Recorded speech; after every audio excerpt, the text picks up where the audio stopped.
as you have uh, as you have cleared the exam, and other candidates are like they they need your guidance and help to clear the exam. And I have interacted with you, and only one time we have talked, and I knew that you are the one who knew many things, and you are boss of your own field, especially taxation side, right?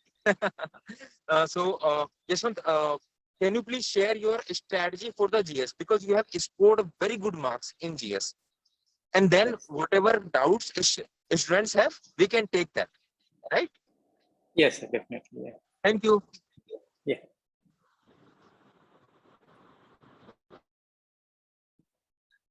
Hello, everyone. Good evening. I think all of you are able to listen me. Can someone of you please confirm? Yes, yes, Am I you audible? are audible. Yes, you are. Yes. Yeah. Thank you, everyone. Yeah, my name is Yashwanth Kumar Reddy. As Sir has already mentioned, I got the 93rd rank this time, fortunately.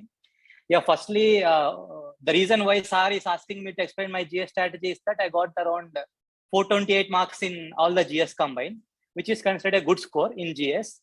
And as such, I didn't had any innovative or something very special plan. I just followed the basics. I will try to take you through the journey through which I have prepared GS so that people will get a clear idea. Firstly, I went through the previous year question papers of GS, last 2 to 3 years question papers. And the instant reaction that I had in my mind is, यार ये तो बहुत मुश्किल लग रहा है, शायद नहीं हो पाएगा ये sir, because the kind of in-depth questions they are asking, the kind of analytical things, and how they are linking 2 to 3 things in the same question. I was very like nervous or frightened or whatever you may say, that I was. But later, as I continued seeing the question papers, what I found is there is a particular pattern or a particular kind of topics that are being repeated multiple times. And after that, I even went through the syllabus copy of GS, and I went through various previous year toppers strategies and their blogs to find out the kind of materials they have used and the strategies they have followed. And mostly we would get, many people would be having this doubt of what material or what books we should follow for GS and for many particular topics in GS. For that, many of the previous year toppers have very specifically mentioned the books, sources, PDFs, or everything for each and every individual topic. What I did is I tried to go through as many sources as possible, and from them I have zeroed out to few sources, 1 or 2 sources for each topic of GS. And after zeroing out on the sources, what I did is I tried to make my own notes looking into all the sources. For each and every topic of GS, I made sure that I had around 15 to 20 pages of notes by the end of preparation. And at the same time itself, I Googled to see any recent schemes by the government or any recent developments which we can quote in the answers. That's what I have did to have the kind of material that is required for the preparation. And in this process, I think I have extensively used mains compilations of multiple institutes, because they would be in question and answer format, most probably in introduction, body, and conclusion. It would be very useful to pick up very important points from them. And after that, I even used previous year toppers copies. For example, there is one person, Rishikesh Reddy. He got 95 rank in 2019 UPSC. I used his notes extensively, especially GS3 and all. It was very good. And there were a few other sources also. I was not able to remember the name. I just went through as many sources as possible and zeroed out on the ones which are very good. And from them, I made my own notes for all the GS topics. I made sure that for every topic, I had 15 to 20 points of material, not more and nothing less. And further, I Googled and also looked into mains compilations of various institutes to get about the recent initiatives or recent happenings relating to that particular topic. This is till the preparation part. And after that, I joined the test series of one institute and gave marks. I gave around 2 marks for each GS and 1 mark for essay. And in my journey of marks and in my UPSC experience, what I understood is, at the end of the day, it doesn't matter how much knowledge you have or how much content you have in any individual topic. All that matters is Are you able to understand the demand of the question or not? Are you able to address it holistically in a comprehensive way as far as possible? And what I believed is my single mantra of GS is not trying to write best answers, trying to write good answers for all the 30 questions. I have never tried to write best answer for even a single question. And I can say that in my experience of UPSC, in the mains which I had wrote, in my personal assessment, I cannot rate more than 3 to 4 questions as best answers. Most of my questions, most of my answers were average or above average. But I made sure that I have attempted all of the questions. It doesn't matter if I know the answer or not, if I know it in an average manner or not, it doesn't matter. My main aim was I need to answer all of the questions in an average manner. That's the main GS strategy. And speaking more about the exam process, it will be very rigorous and like it takes out all the energy from us, because we need to write exam for 3 hours in the morning and again 3 hours in the evening, and same continues for next day also. 1, 2, 3, 4 will be on the consecutive days. So it will be like you will be feeling numbness in hands at the end of GS3 or GS4, like your hand doesn't move. So for that, if you had any earlier prior practice of this kind of rigorous answer writing exercise, not just answering 2 to 3 questions, answering for 3 hours daily, I mean, in the morning and evening for 2 days, the exact GS scenario and essay scenario, that would be very helpful in the final exam, as you have already had that experience. And particularly coming to the time management part, which is also very important. Initially, I had failed to complete mocks in within 3 hours.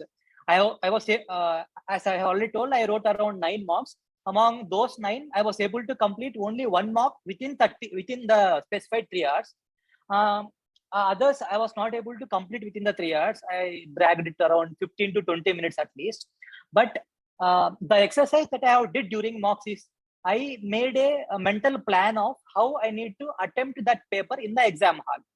I divided the time into particular slots. For example, my aim was to complete 2 10 marks questions in 15 minutes.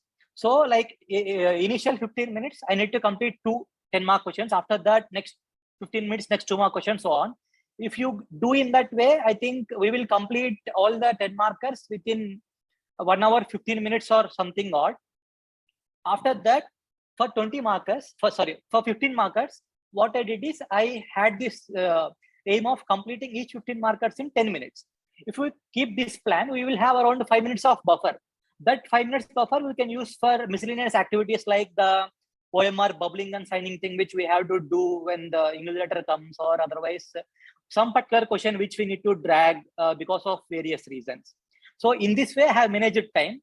I think this has helped me immensely because one thing that I have observed in many of my co-aspirants and many of the people who have cleared is that this time management was the big issue.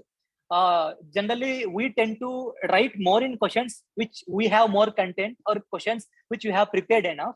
So what happens is at the last fag end of the examination, this becomes a big problem, time management. Because of that, quality of many answers suffers. And one other thing why I told that my aim was not to write best answers is because in search of best answers, like we will never get that kind of content or satisfaction that this particular answer is best. I mean, we have given we have given like 100% best. So like in mocks, I observed that it was impacting my own performance. And the second most important reason is the kind of difference in the marks between the best answer and the average and above answer is very less. Just around, if the best answer, if it gets around 4.5 to 5 marks for a 10 marker, above average question also easily gets 4 to 4.5. So I thought, in my experience, I understood that it is very easy to write average and above average answers than writing best answer. And in my result also, like I got to know that attempting average answers is good enough to score good marks in UPSC. Yeah, this is, and other most important thing what I did is in answer writing, I followed the traditional approach of introduction, body, and conclusion. But introduction I made sure that I write something else other than just the definition or something like that. So I tried to quote any recent happenings or any recent report or rankings kind of thing, which is related to that question. And for example, there was a question on urban floods. I quoted example of Hyderabad and Chennai floods, which happened in the last 2 to 3 years. I wrote that the devastating urban floods in Chennai and Hyderabad in last 2 years have again brought the issue of urban floods into mainstream. So I made sure that in introduction itself, I was trying to convey them that I had understood the particular demand of the question or why that particular question is being asked. So I think that will be half of the work done. After that, in body, I tried to touch, if for example, if any question has multiple dimensions, multiple parts, I tried to deal those parts differently. And in those individual parts, I have tried to address as many dimensions as possible. As many dimensions means just 4 to 5 points. And some people, and in mocks, I got feedback that in dimensions also, it is good to have side headings. But I haven't did that because of lack of time and other difficulties. I stick on to points within the dimensions. And for few points, like at least 2 to 3 points in each answer, I have tried to include any example or any particular related statistics or ranking or any committee report, etc. Just don't need to mention the whole report also. You can just write like the recent Niti Aayog report or recent in economy, you can use economic survey very frequently as far as possible. And in conclusion, I just tried to have some standard conclusions. For example, if any social issues or women issues, I try to write like if we make women equal part in every field of the nation, then we can achieve the dream of Atmanirbhar Bharat, like something like that. Standard conclusions you can prepare for many of the topics in which questions are being repeatedly asked, so that we don't need to think more about conclusion. This conclusion part will become a bit difficult because at the end we will not be having sufficient time to think about a new conclusion. So like the quality might reduce, because at the end of the answer we will not be having sufficient time to think and write a conclusion. So it will be definitely more beneficial if we have some standard conclusions for specific topics in which UPSC is asking questions multiple times. And apart from this, what I have did additionally for GSE is for each topic, for example, in economy, Indian economy, agriculture, marketing, like I have tried to gather statistics, like for each topic, at least 3 to 4 point of statistics. For example, in marketing, we have one statistics like 35 to 40% of agriculture produce in India is being wasted because of lack of sufficient infrastructure or many other reasons. So if any question was asked on farm mechanization, farmer related to farmers, I try to use this kind of statistics as far as possible. So for every point, for every topic in the syllabus, I think if we can do this exercise of finding out, gathering the statistics and remembering them by multiple regions, I think this will definitely add more value to our answers. And I would like to conclude this by telling that don't run behind making like innovative,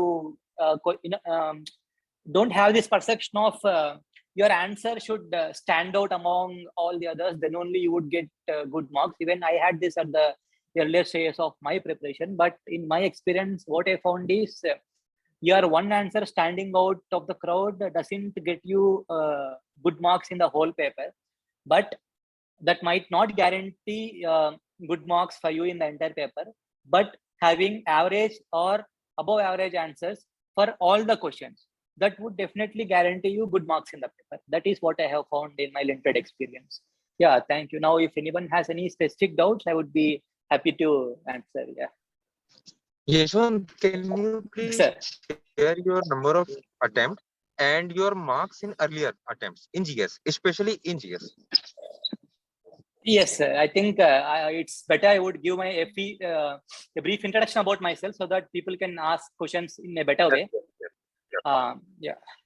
My name is Yashwanth Kumar Reddy. I come from Andhra Pradesh, and just after my graduation, I have joined Indian Oil Corporation as an information systems officer. I worked there for 2 years in Bangalore. During that time, I have attempted Group 1 services of Andhra Pradesh Public Service Commission. So I got through that and was allotted to the Commercial Taxes Department. Presently, I am working as Assistant Commissioner of State Taxes at Kurnool itself. I have been working in the present position from last 3 years. And coming to the number of attempts in UPSC, this is my second attempt. And my first attempt I have given in 2019. I was not able to clear prelims at that time. I missed it out with around 2.5 or something odd marks. And this is my second attempt. And my first mains and first interview. My marks this time are in essay I got 135, GS1 92, GS2 111, I think 111, GS3 107, GS4 120, and in optional I got 257. Marginal is Anthropology, and my interview marks are 165, a bit less. So 820 in 820. Yeah. Someone was asking a question. No, please continue. Yeah. So 820 in GS and 165 in interview. So these are my marks. And in 2019, have you appeared in mains or not? No, sir. I wasn't able to clear prelims. Okay, so that is your first mains, first interview, and your rank, right? As I'm traveling, so I was not able to hear. So and that is a very good first mains and first. Yeah, and that is a very good thing, right? Because many students feel the panic of prelims and they are not able to clear the prelims, and then they are not satisfied or they are not happy with their preparation, right? And this is the first time you appeared in mains, you got the rank, and you are a selected candidate round. And yes, and in mains I even got very good score of 820, which is like very good score this year. Although because of my interview marks, my rank is a bit higher on higher side. But what I felt is, sir, like even I had this self-doubt after my first attempt, and when I was not able to clear prelims, I was like utterly shattered because earlier I got third rank in Group 1 of APPSC. So I was expecting I'll clear prelims at least this time, if not get a rank. But I think the failure in my first attempt, that has helped me very much. And it has made me the person who I am now. Because of that failure only, I was able to introspect, like what has went wrong. I find out few issues. One thing is that I was not honest with myself about the preparation.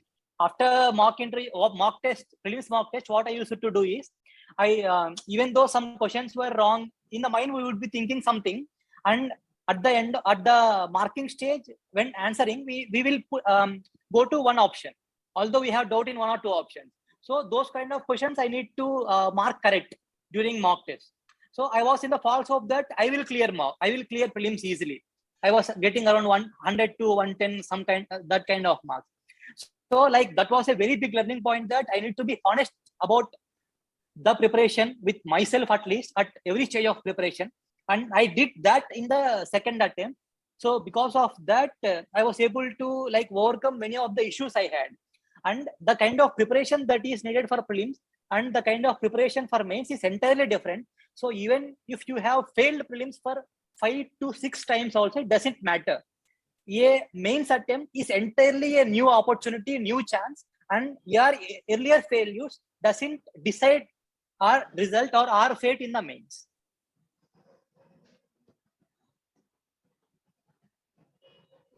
Yes, so some people are leaving. Please continue. No, it is fine. Please continue. No, sir. Some people are leaving messages in like group chat. Should I take them, or we will handle that within 2 minutes? I will reach to my destination and I will turn on my video. And sure. Can you please share your strategy for the prelims? That you failed in the prelims in one attempt and then you cleared. Yes. So what is your strategy for that? One thing, like what prelims demands is ability to handle that exam in 2 hours. That is the one and only expectation of prelims, what I have observed is. And in the first attempt, my shortcomings were, first thing, I was not very honest. The second thing is, I have wrote only few marks. And in those marks also, like I haven't spent much time in analyzing those marks. And in my second successful attempt, I was able to clear prelims with a very good margin of around 20 marks. So the changes that I have did is, for this prelims, firstly, try to complete the standard books. For example, Lakshmikant for polity, and for geography, NCRTs, for economy, Sriram IAS or Ramesh Singh, whatever you feel good, and for environment, Shankar IAS, or any other material. So what we considered as standard books, I completed all of them, and I tried to revise them multiple times, 2 to 3 times. And after the revision stage, what I did is, I have tried to make a short notes from each of them, only for prelims purpose. And that short notes, I think, haven't exceeded more than 20 pages. So a limited short notes, so that we can revise the entire prelim syllabus 2 to 3 times in a single day. So when we are making our own notes after multiple revisions, we can identify few points which we are not able.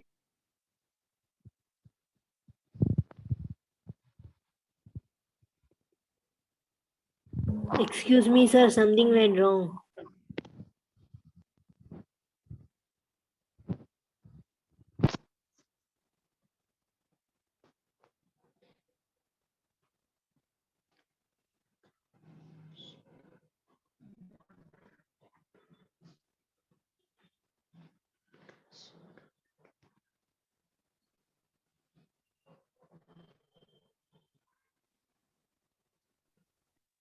Yashwant, you are not audible.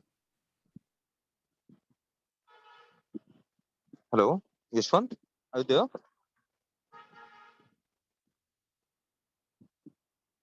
Yashwant, are you there? I think he'll join again.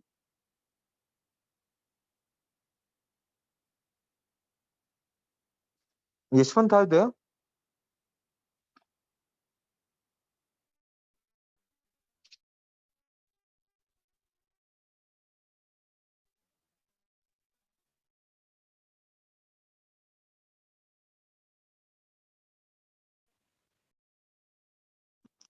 Yashwant, am I audible to you?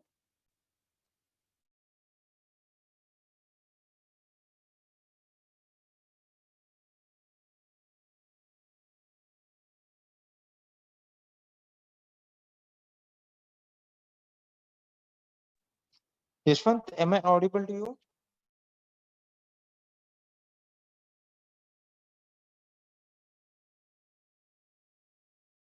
Hello, sir. Are you able to hear me now? Yes. Yes, I'm sorry, everyone. I think there was some trouble with the internet. I'm extremely It is sorry. fine. Yeah. What I was telling is, in prelims preparation, after completing the reading of all the standard books, try to make your own notes only in the perspective of prelims. So we generally know, like, if you just go through PSA question papers once, we will get to know the frequently repeated topics in each subject. For example, in polity, about parliament or about fundamental rights, DPSP, etc. So in that, you can just see what you are not able to remember after multiple readings also. So I have tried to make notes of only them, so that my revision gets easier. And after that, I have tried to go through previous year question papers, and whatever the tricks or techniques, the elimination techniques, etc., what people generally tell, I have tried to work out only in the previous year question papers. I made sure that I doesn't try these techniques in mock tests, or like I don't formulate some technique in mock and use it in the main tests, because most of the mock tests are formulated or designed in such a way that they ask exemptions. So for every question, we start doubting the options. So that what happens is, even for simple things also, we think excessively and we mark it wrong.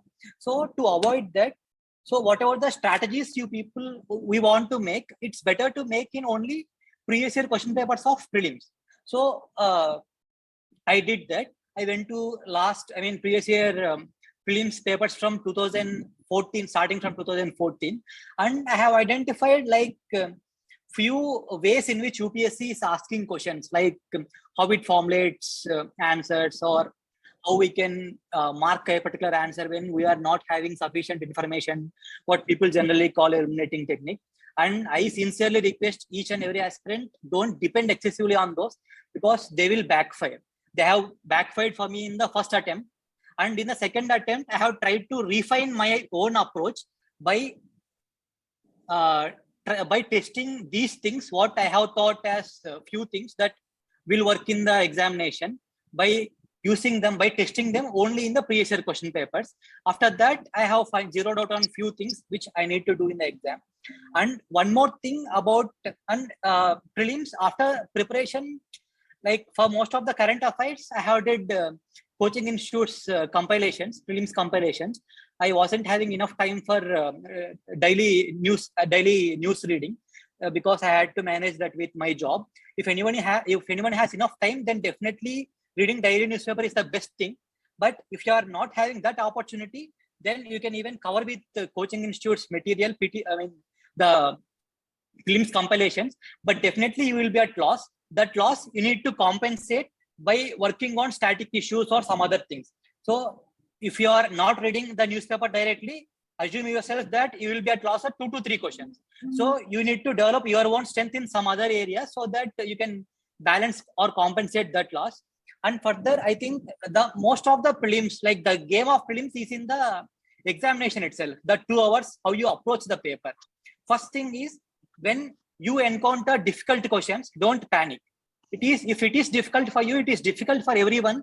And difficult papers are very good for people who are preparing, because everyone can answer an easy question, but only the ones who are preparing can answer difficult questions. In my second attempt, this was my approach. Although papers seemed a bit difficult, I was like, if it is difficult for everyone, and difficult ones are going to help people who have prepared. So I was very positive, although many of the questions I was not able to answer. Especially in history part, I was not able to answer like 80 to 85% of the questions in my first go. But I made sure that I doesn't lose confidence. And one thing in prelims exam is, treat each and every question as a new opportunity.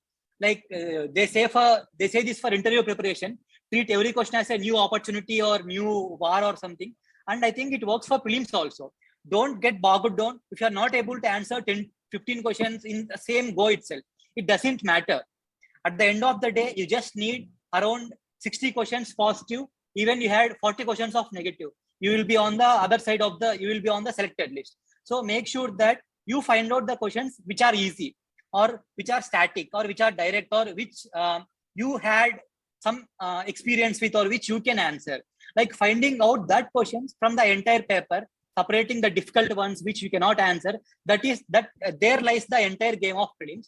And no, I think most of the aspirants, around 90 to 95% of them, cannot mark confidently more than 35 to 40 questions odd. So everybody are on the same page. What matters is what you are doing to the questions that you are not entirely sure of, where you have eliminated 2 options, or you eliminated 1 option. So generally what people do is, if you have eliminated 2 options, take the risk. If you have eliminated 3 options, take the risk only when it is necessary. And one more thing is, write as many mocks as possible, full length mocks, because in mocks, we will be able to better understand ourselves. Through mocks, what I have understood is my accuracy is very less. So to cover that, I need to attempt more number of questions. So in every attempt, I made sure that I am attempting more than 90 questions. In 2020 attempt, I have attempted more than 92 questions, I think. So that is because I know that my accuracy level will be very less. Even though I think that this is shortly correct, that might be wrong. Because of that, I made sure that my attempts are more. If someone has accuracy, then definitely they can reduce. So through mock tests, you will be able to better know about yourself, your strength, your weakness, etc., so that you can better judge yourself. And one more thing, what I have observed is, don't just start with the first question.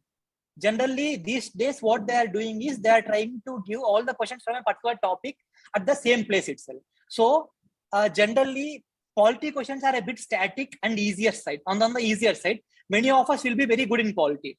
So as far as possible, try to start with that thing, polity or economy. If you start with environment or history, our confidence may shake a bit, because these days they are making it more and more difficult. So start with the topic in which you are more comfortable. And I used to do paper in 3 iterations. In the first iteration, I used to mark the questions which I am very confident of. And in the second, and during that first iteration itself, I used to mark separately the questions which I wanted to come in the second round, and the questions which I wanted to do in the third round, the questions which I don't want to attempt at all. I am saying this because the UPSC booklet is of 50 pages. In that 50 pages, finding a particular question will be a nightmare for you. Especially in the last 30 to 20 minutes, it is going to be a nightmare. I have faced this in the first attempt. Even though I wanted to mark particular questions, I was not able to find out where that question is in that question booklet. Because of that, I was not able to mark a few questions on the answer, on the OMR sheet. So, like in the first iteration itself, mark separately. What I used to do is, the questions which I am leaving for the second iteration, I used to do 2 rounds on the question mark. For third iteration, 3 rounds, which I don't want to attempt at all, a cross mark. So that in the next time, from the next time when I am viewing that question paper, firstly, my time gets saved. Secondly, I will be able to easily identify questions which need my attention. So, I mean, these things might look like very simple things or very small things, but trust me, they will matter at the end of the day, because they will boost up your confidence. They will not result in chaos. Like, they will save us from that kind of confusion from that examination. That a cool mind, a confident, composed mind, that is what is needed for prelims exam. Like, in my limited experience, what I understood is, that's it. Sir.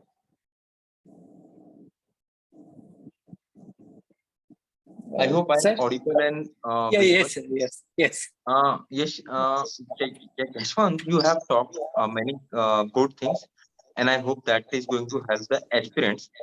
But one thing you have talked about notes making, and you just stopped it. But you know what? That the new candidates and new aspirants might end up wasting their time in making the notes. So instead of making short notes, which you have made, they might made a short version of Lakshmikant. So can you please elaborate Yes, sir. on that? Actually, I did the same thing. Like, I started this journey in the around November to December 2016. Now I have my own handwritten version of Lakshmikant. Like, I have never bothered about buying a Lakshmikant, because at the starting stage, I made my own version of Lakshmikant. Like, that came around 300 to 350 odd pages. Like, if I see that, I laugh at myself. So how I am going to revise this in the next attempt? So, like, that's what I am trying to tell is, like, my entire prelims notes for each subject is less than 20 pages. Yes. So the entire prelims notes, I was able to revise within a... Can I add one simple question to you? Yes, sir, definitely. 20 pages notes. Can you please elaborate on which topics you have made? Yes, sir. It is like, before making that notes, firstly, we need to read the standard textbooks or the sources multiple times, so that you will know yourself more. Like, in which areas you are not able to remember, which areas you are able to remember. So the areas you are able to remember, I think there is no need to make notes again. You can just underline in the book itself. And further, you need to go to PSR question papers. The areas which are fetching more marks, the areas which are more relevant to UPSC, more important, those areas, plus the areas which you are forgetting frequently. So, like, union of intersection of these two, I think it should be a revision notes, not the union as far as possible. Because one thing is, make sure that you are able to do multiple revisions, as many revisions as possible, 20, 25. The more number of revisions, the more you are going to retain. Like, I would have did revision of around at least 15 times. I don't remember it exactly. The prelims material, which I have zeroed out on the current affairs, and my own notes of prelims, I have revised more than 15 to 20 times, because while writing mock tests, I used to identify that even the topics I have read multiple times, I am forgetting. That is happening because there was no revision. So, like, before prelims, make sure that you just glance through each and every important topic of the syllabus, because the kind of mental image which we get in our mind while reading a particular topic from our own notes, like trust me, you can never forget that in an examination, that in a tense environment. Even if you read that from a textbook, like you might forget, but in your own handwriting, in your own notes, definitely will be able to remember, even if it is on the left side or right side. I even Definitely. experienced it in few of the questions. Like it will help very much your own notes. Definitely. And like Yeah. And we are don't do very, this mistake of like writing big notes. Yes. They are not at all useful. Like So- you will end up cursing yourself after 6 to 7 more months of preparation. You will end up underlining in your own notes, or you will end up writing one more notes. So like in the initial stages of preparation itself, don't try to make notes. Like Yes. making notes, you need to like exactly understand the demand of the examination and important topics, and from that reference book which you are reading also, you need to understand like which is important, in which areas you need to focus more. So like notes making is definitely important, but not at the early stages of preparation. And informed notes making is important, to put it in a better way. So let's assume that someone is starting afresh and he's going through Lakshmikant as of now. So what I believe personally, and you have to agree or disagree with that, what I feel that don't make notes in the first iteration. Don't make notes in the second one. Make it in the third one. That will So be very tough. definitely, what I feel is whenever you are trying to read a book for the first time, don't try to read it with the intention of remembering, answering questions just after that. First iteration, try to read with the intention of getting the feel of the book. Like what is that book about? What is mentioned in the book? After, just read it like a story book. The first iteration. Don't Very good expect point. anything from that first iteration itself. Because I had to read Lakshmikant, or for that matter, any standard book, at least 3 to 4 times to just understand what are all there in that book. So don't have this too much expectation and pressure on yourself that you need to start answering every prelims question after just one reading of Lakshmikant. That is not going to happen. That is not going to happen. And as Sar said third iteration. In my personal case, I like my number of iterations are on the higher side. Like Okay. it was on 5+ side when I started making informed notes. So like it is definitely good that first iteration don't have any expectations. Just read it as a storybook. But with that, you will know that like there is something called Parliament. There is something called Lok Sabha, Rajya Sabha. There are some functions to it. There are some number of members in that. So in third or fourth iteration, you will be able to know that there are 545 or 543 now members in Lok Sabha. So that expectation don't have in the first iteration itself, because you will not be like, you will not, because with that kind of expectation, with that kind of pressure in mind, we will not be able to get a feel of that book at all. Like that is very important. Like whatever the result may be, you need to be very confident with yourself about your preparation and how you have like gone through the books. That will come only when you have command over the reference books. For that, first step is read it like a storybook or like just a normal casual book. Don't have expectation. Second or third, like read it in a way that you are able to connect it with the kind of knowledge you have left over in your brain after the earlier iteration. So in subsequent attempts, you will be able to recognize yourself that you are able to identify, or you are able to better understand and recognize with the issues you are read in the first or second attempts. So definitely you will be getting that sense of confidence. Like with each iteration, you are knowing more, like you are improving yourself. That is the crux of UPSC preparation. Day by day, you need to feel yourself that you are growing. Like that Yes. gives you immense sense of satisfaction, confidence, like whatever you name me, that will save you and that will steer you throughout that preparation of UPSC. And if I'll add one simple point, when we start our preparation, it becomes very difficult to differentiate between state and country. And we are like, Yes. we are talking about a state like Tamil Nadu, Haryana, and all. But in political side, state means a country. So these are different things than legislature, legislative, These are some Yeah. of the things. So he's quite on the point that please do not expect anything when you are going through a particular text. Only in what I feel only in modern you can think of having some conference, because you are going to have some events, and like our childhood we know Nehru ji, Gandhi ji, Bhagat Singh ji, all of those people, right? But apart from that, like suppose someone is going through geography and he is thinking that he will do good in geography, and in geography you will stuck with Indian monsoon, and you will be like, what is that? What is that? Easterly, westerly, and all, right? So for the notes making, if I'm right, what Yashwant is saying, only after going through 3 4 times, make your notes. Yes. But that should be the final note, right? Yes. And that for prelims only, sir. I mean, I was Yes, trying yes. to like for prelims, don't try to write like all the points which are important, etc. If you start writing all the important points, you need to write entire fundamental rights. All that are not needed. Definitely. Only 2 or 3 fundamental rights which are not able to remember. Write only that.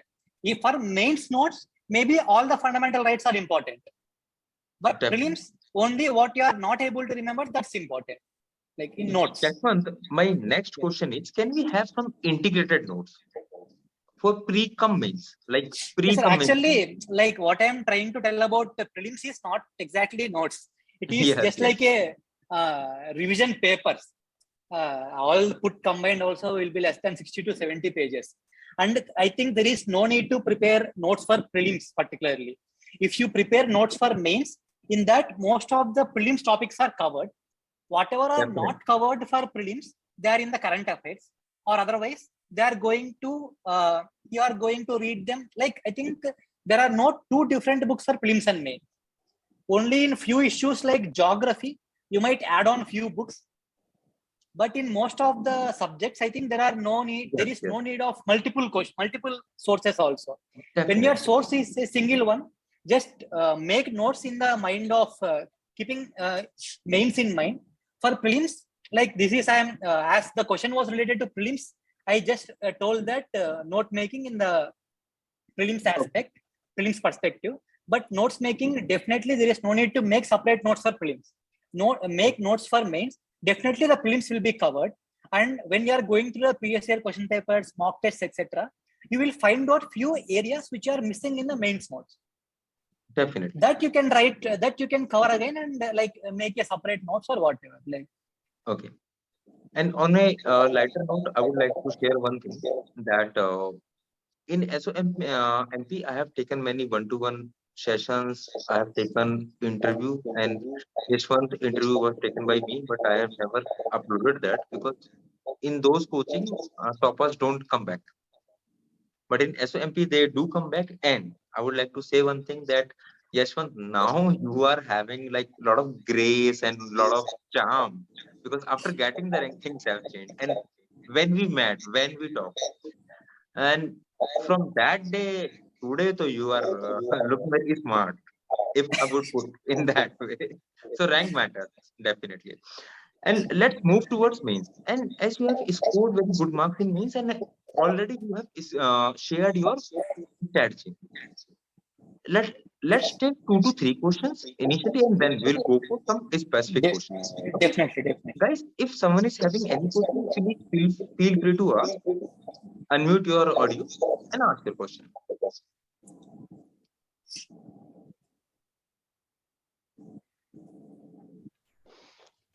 Hi, sir. Yeah, good evening. This time. Yeah, good evening. Congrats Yeah. for your achievement. Thank you. I have a, it's not like a specific subject related doubt, it's like a mental doubt, mental strength. issue. Actually, Yes. yeah, from December 14 to 20, I think we had a PPSC Group 1 mains. Yeah. Yeah, and within next 20 days, we had UPSC mains also. How you have handled the pressure, sir? It's like 7 papers there, 9 papers here. It's very difficult to handle both things. Actually, like to put the facts first, I got through APPSC of the earlier time. Like our mains was on the 2017. Was in 2017. I cleared that one. Even though like this year also I have given mains attempt. I haven't cleared that this year's APPSC mains. I just attempted it. Yeah. And to come to a particular question of how you handle that, like we had some 90 days of time before UPSC mains, and APPSC mains schedule came out after 30 days, I think. So in that Yes, 30 days, I tried to complete the optional part, and I have wrote one set of GS test series, one mark for Okay. each GS. After that, Okay. 1 month I have devoted entirely for APPSC. 15 days for Okay. revision and 10 days odd for examination. After that, around December 21st or something, the exam mains got completed. After Yeah. that, I devoted to UPSC again. I wrote test series again. Like it was a bit easy for me because I was in the game from last 4 years, and I had my notes made ready for all the GS optional also. I just had to revise and attend mocks. So like it was a bit easy. Like if you had any other question about the mental strength or anything that I like, is your question about that also, or only APPSC, UPSC? No, it's like how you have handled the pressure for both exams. Like it's Like mentally see, exhausting. yeah, definitely it is exhausting, pressure, everything is there, but we chose this, right? So definitely, Yeah. just there will be pressure. There will be a lot of other things going in our life which will impact our preparation. Like literally, I had few days where I was 0% confident of clearing UPSC. I was I was not able to sleep. I was crying literally. But what helped me, and I think what helps, is having someone with whom you can share your genuine feelings without fear of being judged.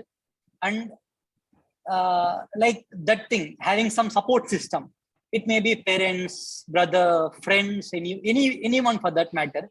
If you have that support system in this journey, definitely the amount of pressure and all which we feel, that I think that gets reduced a bit. And further, don't feel that only we are having that. Each and every aspirant would be having that.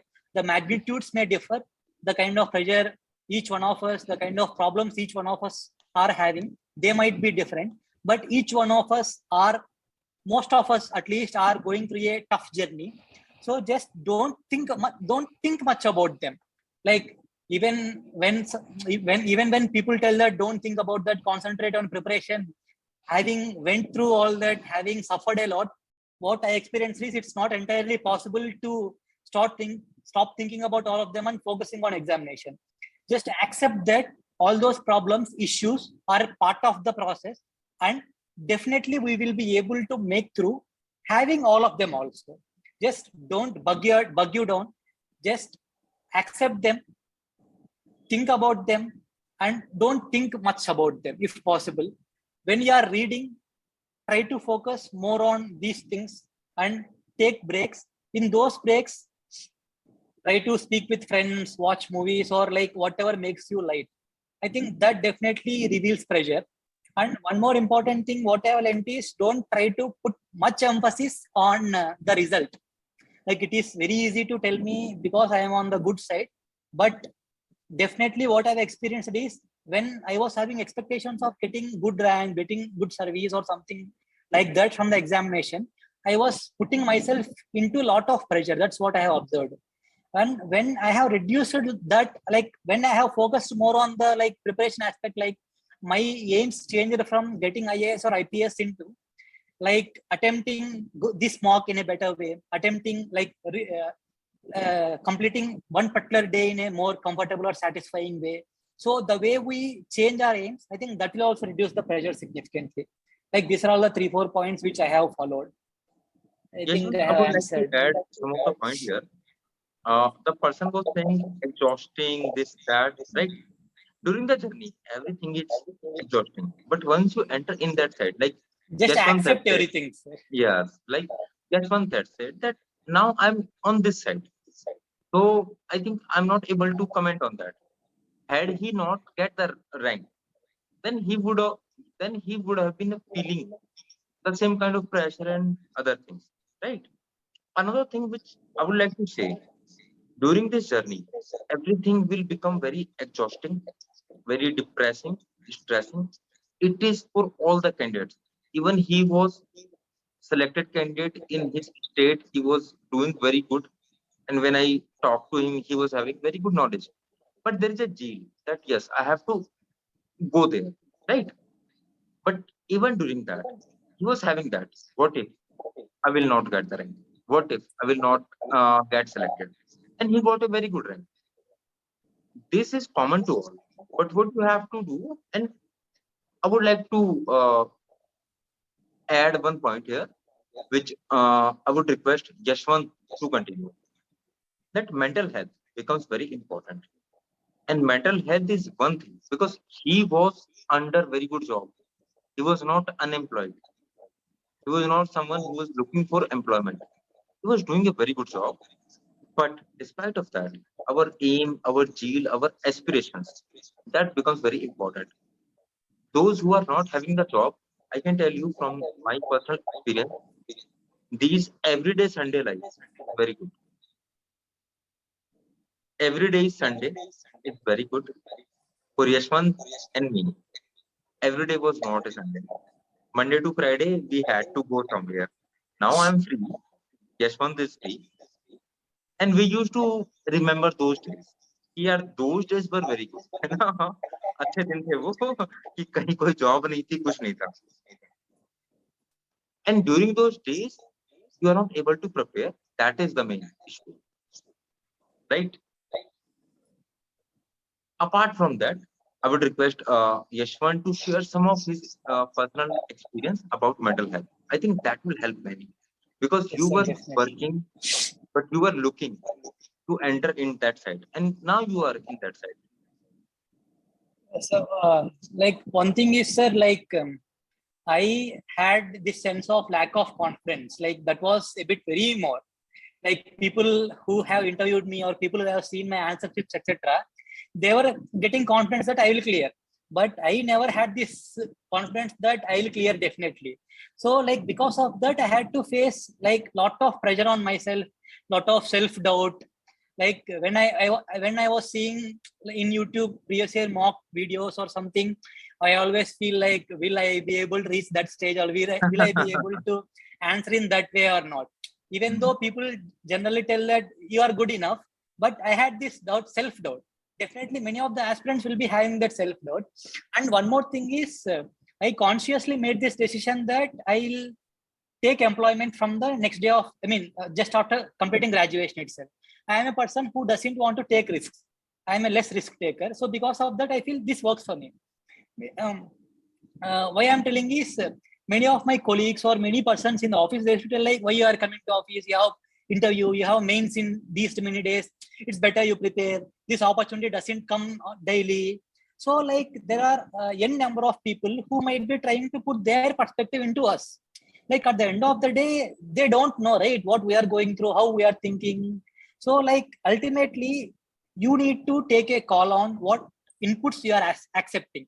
So for that, what I was trying to tell is like having a good support system that definitely helps. Like that support system, you need to be very clear that they will not judge you, so that you can share your deepest fears.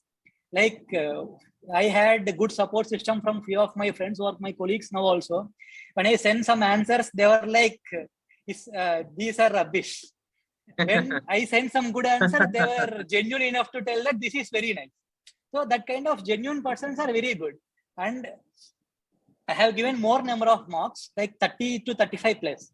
So it was difficult for me to go through each mock video and analyze myself. So that part also my friends and my brother have did for me, that going through. So this helps. And in my personal experience, like my most important issue, biggest issue is that fear of self-doubt. And when I was not able to clear films for the first time, that got increased. And when I was seeing this kind, like the questions they were asking in GS mains, etc., I was getting lot of frightened, like how they are linking 2-3 questions. I don't know anything. Even present this year's attempt, which I got ranked in GS one paper, I don't know answers for more than 3 to 4 questions. Pala culture, Persian, like what I feel now is it doesn't matter at the end of the day if you know or not. If you are able to make some honest attempt to write something. For Pala, I wrote something related to Buddhism. What any kingdom related to Buddhism does, building monasteries, etc., supporting monks, supporting like subjects, like the general points which we have. I try to write them, like not entirely unrelated, but not entirely to the point. But I try to write something. So that's how like I came to know it's not important that you need to know everything about each question. So don't pressurize yourself.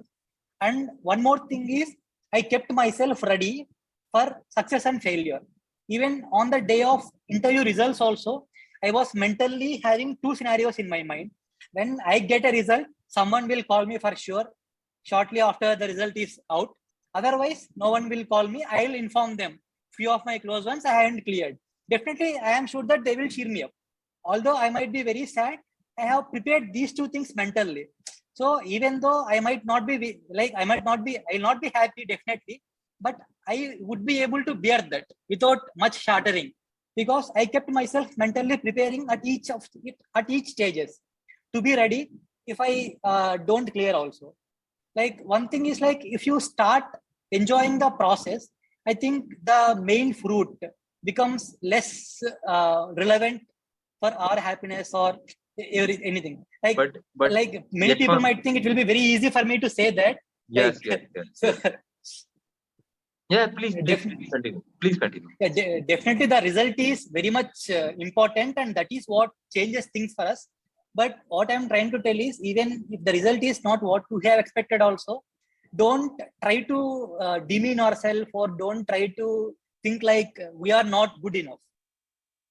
Everyone who is in this preparation have spent significant amount of time, would have changed themselves personally and also in this subject. And my one failure has helped me very much literally. Even if I cleared that prelims also, I was not very much prepared for my optional and GS. I wouldn't have cleared that attempt. I am very sure. Even I would have cleared prelims also. That not clearing that prelims gave me a lot of time to focus on GS and optional preparation, which ensured I got good rank this time. So like, even though it is very cliche, I believe that everything happens for our good. And Yeah. and look at it. Let us assume that you are clearing your exam in very first attempt. Then you might not be very humble, and you might not be having the humility. You are like, oh, okay, this is just an exam. I cleared. And now you have faced one failure, biggest failure in prelims. And that is why today you are very much humble. And I think UPSC exam, in this exam, one must fail one time. Whether in prelims, whether in mains, whether in interview, one time you must fail. Only then you have that humility. Only then you become Definitely. a gentleman or gentlewoman. I cleared my state public service commission in the first attempt at the very young age of 21 years, got third rank. So like Okay. I was like, I would be able to clear everything. But UPSC has shown that everyone is equal. And that thing has helped me immensely, because I think I already said, we start being honest about ourselves. That is most important in the preparation. Definitely. Definitely. And we should become a very good human being, not just IAS or IPS, but I think we should become a very good human being. And if I'll ask you that you have scored very good marks in GS, 428, and you are talking about notes, test series, and all. What one thing, let's assume that you are not getting that marks. Your marks is very less. Let's assume it's 328. What two to three things which you feel that I would have done again?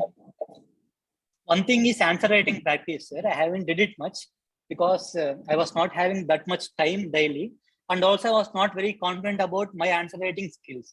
So my only answer writing practice is the final mock test I gave, the 9 mock tests. Apart from that, I didn't had much of answer writing practice. So like if we have answer writing at least once 2 to 3 days, or kind of, if possible, once a day, I think it will definitely help. It will refine our own approach of answer writing. Definitely, we will be able to learn more about how we are approaching a question, how to approach it, like how to find out the crux, the demand of the question. That is very important, I think. And because I had earlier experience with exam also, like that haven't impacted me much. So otherwise it would have impacted very much. So this daily answer writing practice I have missed out. Okay. So there is one thing which I can like tell you that in Hurricane batch you can write. Not promoting it, but I can promise you, if you will go there, you will be doing more. And now I'm asking others to please ask direct question to Yashwant. And I think it's too late. So please No, be I have no issues with time. okay. Okay. Like I'm very Okay. happy to Yeah. take Yeah. any number of There is questions. one thing I would like to say. Today only I met Kunal 4 times, rank 185. Yashwant, we are talking like for many times, right? We haven't met yet. So this year SOMP is very much likely to have such students and toppers that we can be like brothers, not like sir, I'm rank 93, sir, I'm this, sir, I'm that. No. So thanks to you, yeah, right? So if anyone is having any doubt, please feel free to ask. No issue with that. Good evening, Any sir. kind of doubt, yeah. Good evening, please. So Your voice is cracking. Your voice is May I ask, cracking. sir? Your voice is cracking. Hi, sir. Anil, your voice is cracking. May I ask, sir? Yeah, please. Sir, good evening and congratulations, sir. Yeah, thank Sir. you. Shweta. Yeah. Yes, sir. Sir, you are talking about some advanced book and some basic books. Sir, you mentioned that spectrum. Sir, but in the syllabus where it is written the freedom struggle and after that post-independence consolidation, there is Bipan Chandra as well. Sir, have you referred Bipan Chandra or spectrum also covered this, sir? See, like the choice of textbooks is very personal. I haven't read Bipin Chandra. That is because I was not able to remember much from Bipin Chandra, and after reading Spectrum, I thought that for mains, whatever I could remember and reproduce in exam, that Spectrum would be enough. But if you are able to go through Bipin Chandra and able to make short notes from that, I think that will be really helpful. And although I haven't did Bipin Chandra, I followed a few previous toppers notes. Like this Rishikesh Reddy's notes that was made from Bipin Chandra. But for prelims, I think Bipin Chandra is not required. For mains, Bipin Chandra, you may add it, but make sure that you have a concise form of your own notes from Bipin Chandra. And for selecting any source, one exercise you please follow. Go through the previous year question papers and see what questions they are asking. You would have followed some one book, initial book, and see from that book if you are able to answer that or not. If you are able to answer 70 to 75% of the questions, I think that will be fine. Adding one more source, the cost benefit you will be getting will be very less. So don't burden yourself by multiple number of books. Focus more on revisions and go through mock tests, like mock tests of multiple institutes which you get in public forums, and read their questions and try to add upon their source. When the amount of questions you are able to do is less than 50 to 60%, then you can definitely add one more source, and that source also select very carefully, which are recommended by toppers. Bipin Chandra is very good book and recommended by many of the toppers. If you want to have a comprehensive approach for history, definitely you can read Bipin Chandra, but those books are 450 to 500 pages. You cannot read them multiple times. So just on 1 to 2 readings, make sure that you are picking out the important topics which are necessary for the exam. In Bipin Chandra, initially you will be having lot of topics like the origin of INC, the peasant movement, farmers movement, lot of content is there. But the origin of INC, that much content is not required, first of all. After that, peasant movements, etc., concise content is already there in other books. So I think that cost benefit will be very less. So few topics where you are not having enough content in other books, that you can do in Bipin Chandra. Don't do like if you have started reading a book, don't think that you need to read from end to end. That is not required. Read only the parts which are important for the exam in the syllabus, asked in the previous years, which are not covered in your prior sources. That much only try to add upon in the other source. Sir, in your case, it was only spectrum, sir. Yeah, I mean, I didn't. GS1 is not my strength. Even though what I observed is, even though I read any number of sources for history, I will not be able to improve much of my marks. So I tried to cut down my sources and focused on revision. But Bipin Chandra, I have read it. Definitely, if you are able to read it, it will be useful for the mains. But don't read each and every chapter. All chapters are not relevant. Few chapters are important. That is what I am trying to tell. Okay, sir. Sir, for Indian society, have you read NCERT or anything else, sir? Actually, India society, there are few specific subtopics like features of India society. Features of Indian society, matlab caste system, family system, marriage system. These things like first try to get a holistic subdivided parts of syllabus. Some institutes are preparing them. If you like try to find that out, they are subdividing the syllabus into like subparts. From that, apart from NCERT, go to internet and read content. For example, family system. What are all the basic features of Indian family system? What are all the issues? What are the changing agents for the family system?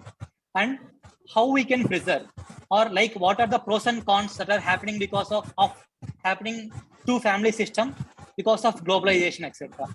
So like if you are able to divide that into subtopics, make a mental framework of all those subtopics and try to make notes for all those subtopics from looking into internet, etc. I think that will work for society. Only NCERT, I think it will not be sufficient for Indian society. As I was an anthropology student, that was not that much big work for me, because in social cultural anthropology, most of them are covered. Because of that, I haven't put much efforts. If you're not from sociology and anthropology, I think you need to use internet extensively for society part. No, Sir, sir, I'm good not evening. from sociology or anthropology, sir. Then, sir, to make my basic, I have to go through the 4 books of NCERT or anything else, sir. See, one thing I need to admit is that, ma'am, I haven't gone through the society NCERT books. That's why I haven't commented on that directly. What I did is there was some institutes compilation, mains compilation, GS1 compilation. In that, I got the framework notes for society. Apart from that, I have added a few points, relevant points from my anthropology. So that's what I am trying to tell. Look into the internet. You will be able to get important subtopics in each topic. Basic features of Indian society, if you are able to get subtopics in NCERT, that is fine. If you are not able to get in NCERT, look into the internet. I haven't read NCERT personally, that's why I'm not able to comment much on that. Okay, sir, I have 2 more questions, sir. Sir, sir, please throw some light upon social issues. And the other question is, sir, you told about, sir, blogs, but I'm not so much aware of the internet and these things. So I can't understand what is blog and how to find it out. And you specifically mentioned Rishikesh Reddy, sir, but I'm not getting this, sir. See, just go to internet in Google, type UPSC 95 ranker Rishikesh Reddy handwritten notes. You will get the links. And that whatever the blogs I told, just Google Sir, that. This is Shambhu, and Please complete. what I want to say is I have managed to read standard books of all the important subjects at most twice. Like, may I know Now, your what name, I am boss? worrying about is every day. Sir, my name is Shambhu Raje. Just a minute. I'll complete the earlier one. I'll Hello? come to you. Please, just a minute. Just a minute. I'm in the middle of answering one more question. I'll just complete it and come to you. Just a minute, please. Yeah, Shwetaji, are you able to hear?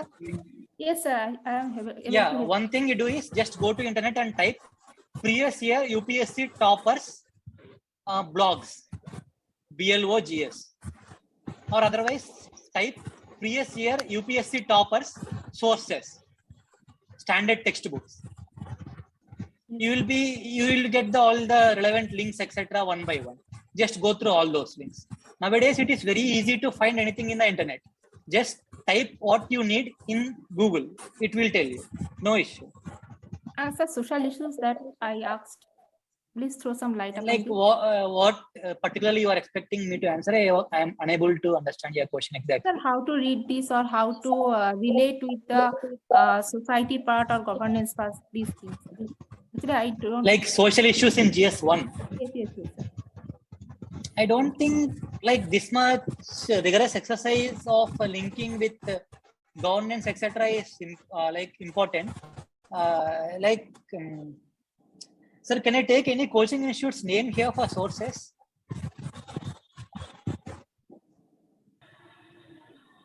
Sir, what I wanted to tell was that a very reputed coaching institute has just put forth very new and material, and it is very concise for society part. You just read that and there is no need to worry. Definitely. I read the same one. That's what I am trying to convey. They will give by the name of GS value added material for names. For that society, it will be very comprehensive. Just go through that. And it is on every topic. And you can just type like GS value added material. You will get that in the internet. 2000. Can you tell the institute name, sir? No problem, sir. Like if SAR permits, I will tell, man. Else you can message. Sir, let me be the devil. It is Vision IS. Yeah, that's it, right? Yeah, next question, please. Okay, sir. Thank you, sir. Thanks a lot, sir. Yeah. What I want to say is I have managed to read this standard books two times every time of all the important subjects. Now what I'm worried about is how did you manage to cover the mains current affairs monthly magazine along with preparation of prelims? At the same time, answer writing. Like I am thinking about writing one answer every day, and every time I look at the resources, I feel it is never enough. Yeah. See, that is there for everyone actually. If you ask me now also, I feel that what I have read is not enough for answering UPSC question.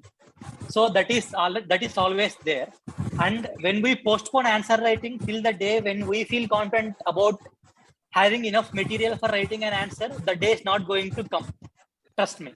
So answer writing is a different game that is very separate from having enough content. Having content is just 20 to 30% of the game. So even if you have slightest idea about the question also, you can just start writing answers. And having said that you did standard sources 2 times, definitely you will be having some of the other source, like some of the other information about each question, although the exact amount of information. When I start to write an answer, I'm able to manage to write something, but the idea is always like it is not so concise. I always feel that what I have written is not enough. I even check papers, and the examiner gave me 4 marks, 4 to 5. But I feel, but he always gave me different remarks. Like I am not writing on that idealistic side, ecological dimension, different dimensions, or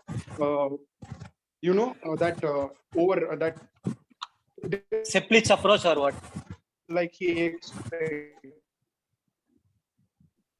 Yeah, that is always there, man. Yeah, like you are getting 4 to 5 marks for 10 mark question.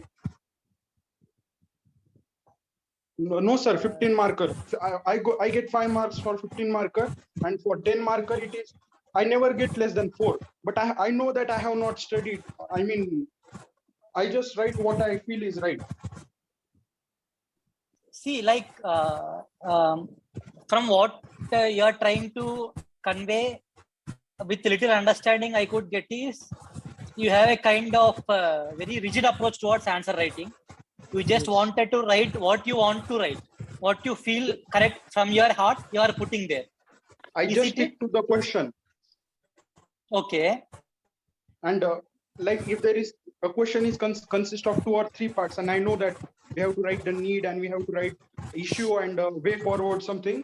So I just write it with 2-3 points, and I get it. But I mean, when I write in the mock test, I feel good. I like every day one answer writing. But when I look at the UPSC question paper, I feel like I will not be able to write. Just before starting the lecture, I was looking at 2020 question paper mains, and I felt like, how could I be able? I would not be able to write this question paper. Man, like don't think much about that.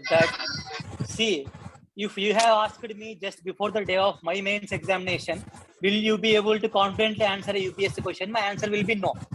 That confidence is not important. Just like focus more on the process. As you have already said, you have studied them. Try to add more sources, if possible, short sources, which you think will be important. Try to add examples, statistics, these kind of value added things in each point in your answer, so that your answer will look loaded. I think that will bring you more marks. Just your plain reading of any source will not reward you with marks. Put more efforts on how to improve the value of the answer. That will come through exercises like finding out statistics related to that point, committees related to that point, quoting them, improving the number of dimensions. Like you are telling you are writing 2 to 3 points for each point of the question, which they have asked. Make sure that each of them are from a different dimension. For example, if they have asked solutions, try to include economic dimension, administrative dimension, political dimension, something like that. So as many number of dimensions you add, the more number of marks you get. That's it. Sir, I don't write like political dimension. I just write that point. I found out Yeah, that definitely. if I start writing political dimension and then underlining and writing 2 or 3 points, it takes a lot of No. time. What I'm trying to tell is not to put headings like put side headings. Even I never did that. Just write points. That is more than enough.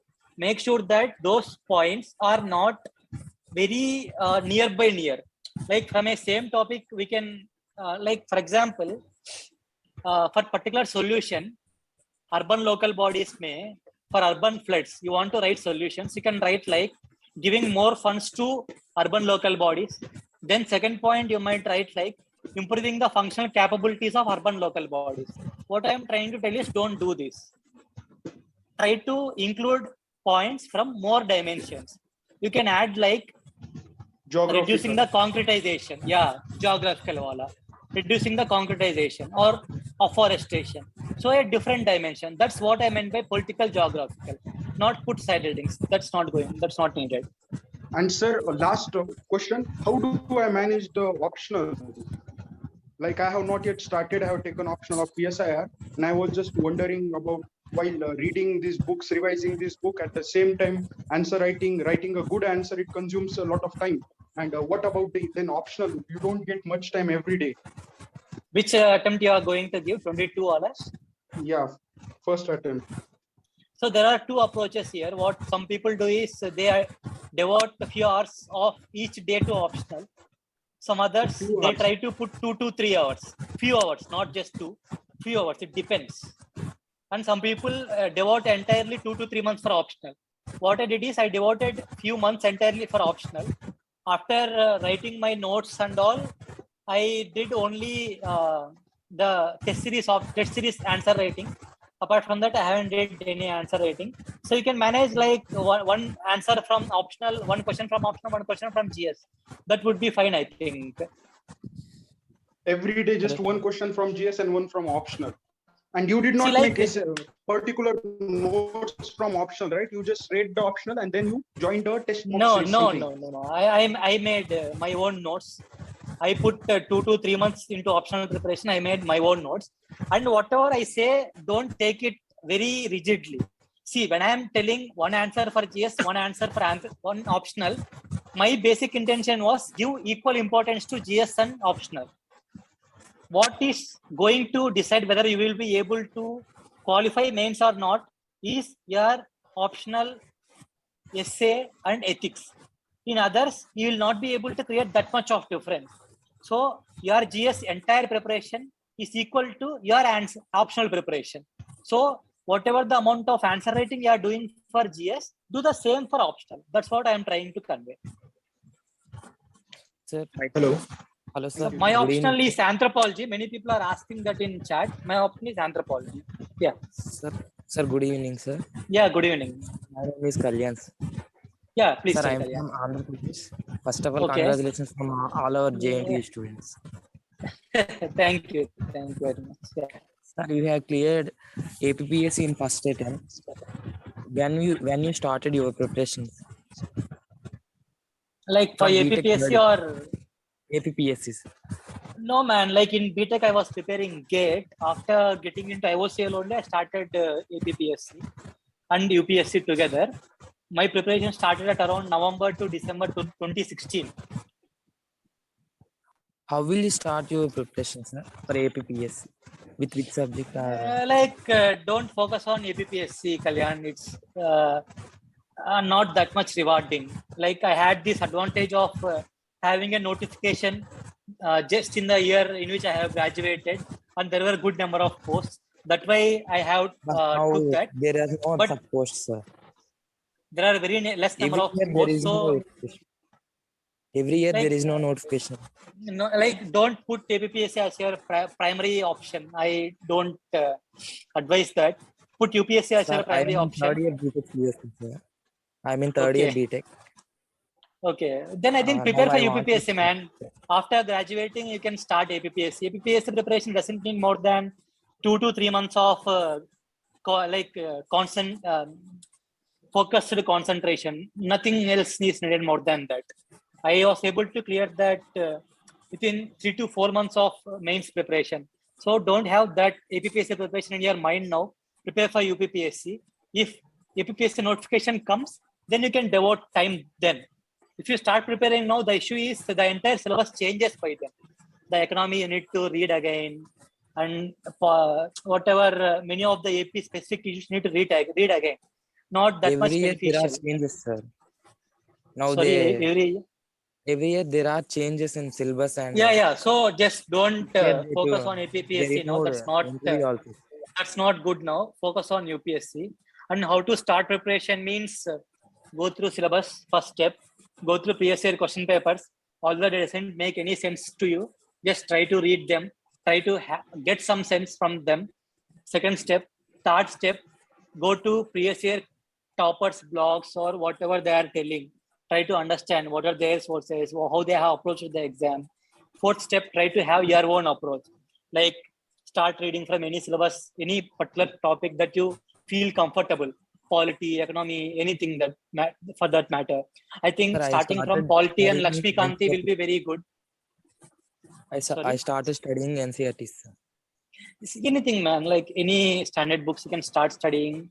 Like as I have said earlier, in the first reading don't have any expectations. In the second, third iteration, if possible, try to underline there and try to make notes whenever possible. Try to keep revising them. So decide on an optional and try to go through the sources. Please advise me some options. As such, there is like there is no good or bad optional as such. Like go through one exercise. What I will tell to decide upon optional is go through the syllabus of that optional. Many optionals, just by looking at the syllabus, you will feel that you will not be comfortable with that optional. After that, go through the previous year question papers, and that point you will be able to eliminate few optionals. At that question papers level, I thought that PSIR, PubMed, these are not suitable optionals for me. Like otherwise, I will not be able to do that. So after these two steps, zero out on few optionals, 3 to 4 max. You zero out, like which you look the syllabus and previous year question papers, which look good or which look doable for you. After that, go through the sources, like what previous year toppers they tell and all. Go through the sources and just have a glance of the source. You will get to know are you comfortable or not. In anthropology, you will be having a lot of biology things, and you need to remember a lot. Sir, for anthropology, I read about Anudeep Durshetty, sir, from Telangana first time. Yeah. His He blog told is everything. like Bible, man. You can follow that. Yes, sir. You can follow that. I have already read about that, sir.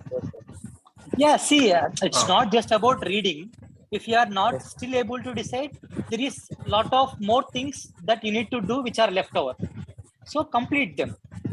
The thing is, just don't restrict yourself to Anudeep sir. Anudeep sir is definitely best, but there are more toppers in anthropology. Like go through their own blogs, their own sources, and their handwritten notes, etc. You will be able to get a more informed view of the optional. What is there in the optional? What you need to read. you will be able to decide for yourself. Will you be able to do that or not? I have started mathematics optional preparation, and I have realized after 3 months of preparation that I will not be able to do that. So then I came to anthropology again.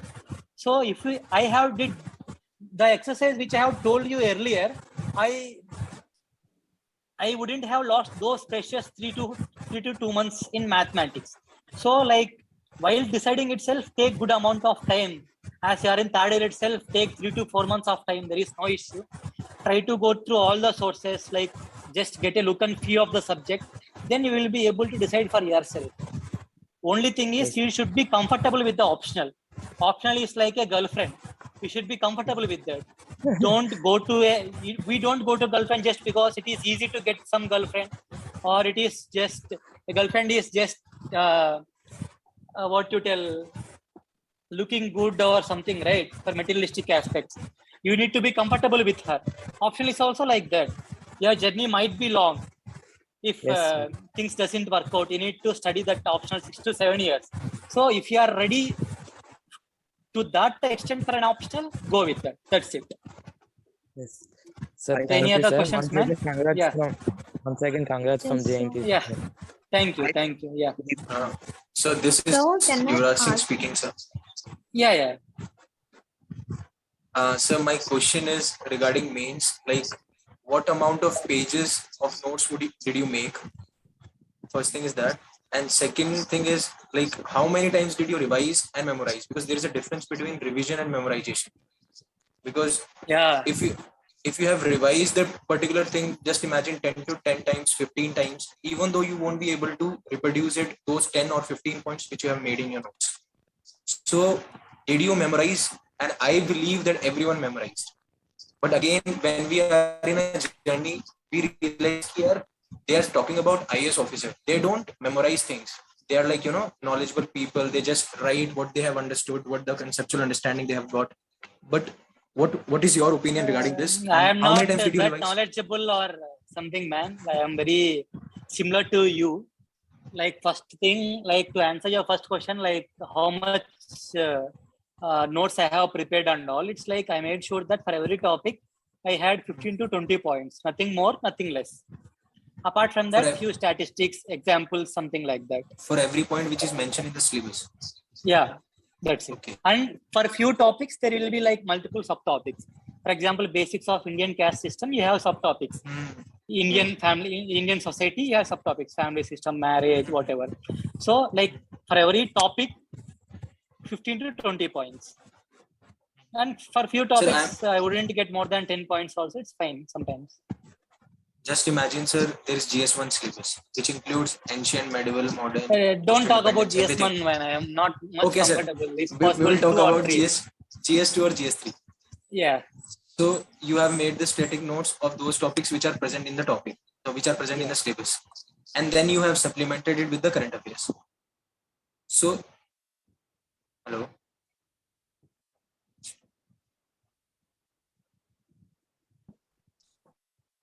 Hello? I'm not able to hear you, man. Hello? Yeah, please tell. So just imagine GS2 situation. So what were the amount of pages? What were the number of pages of GS2?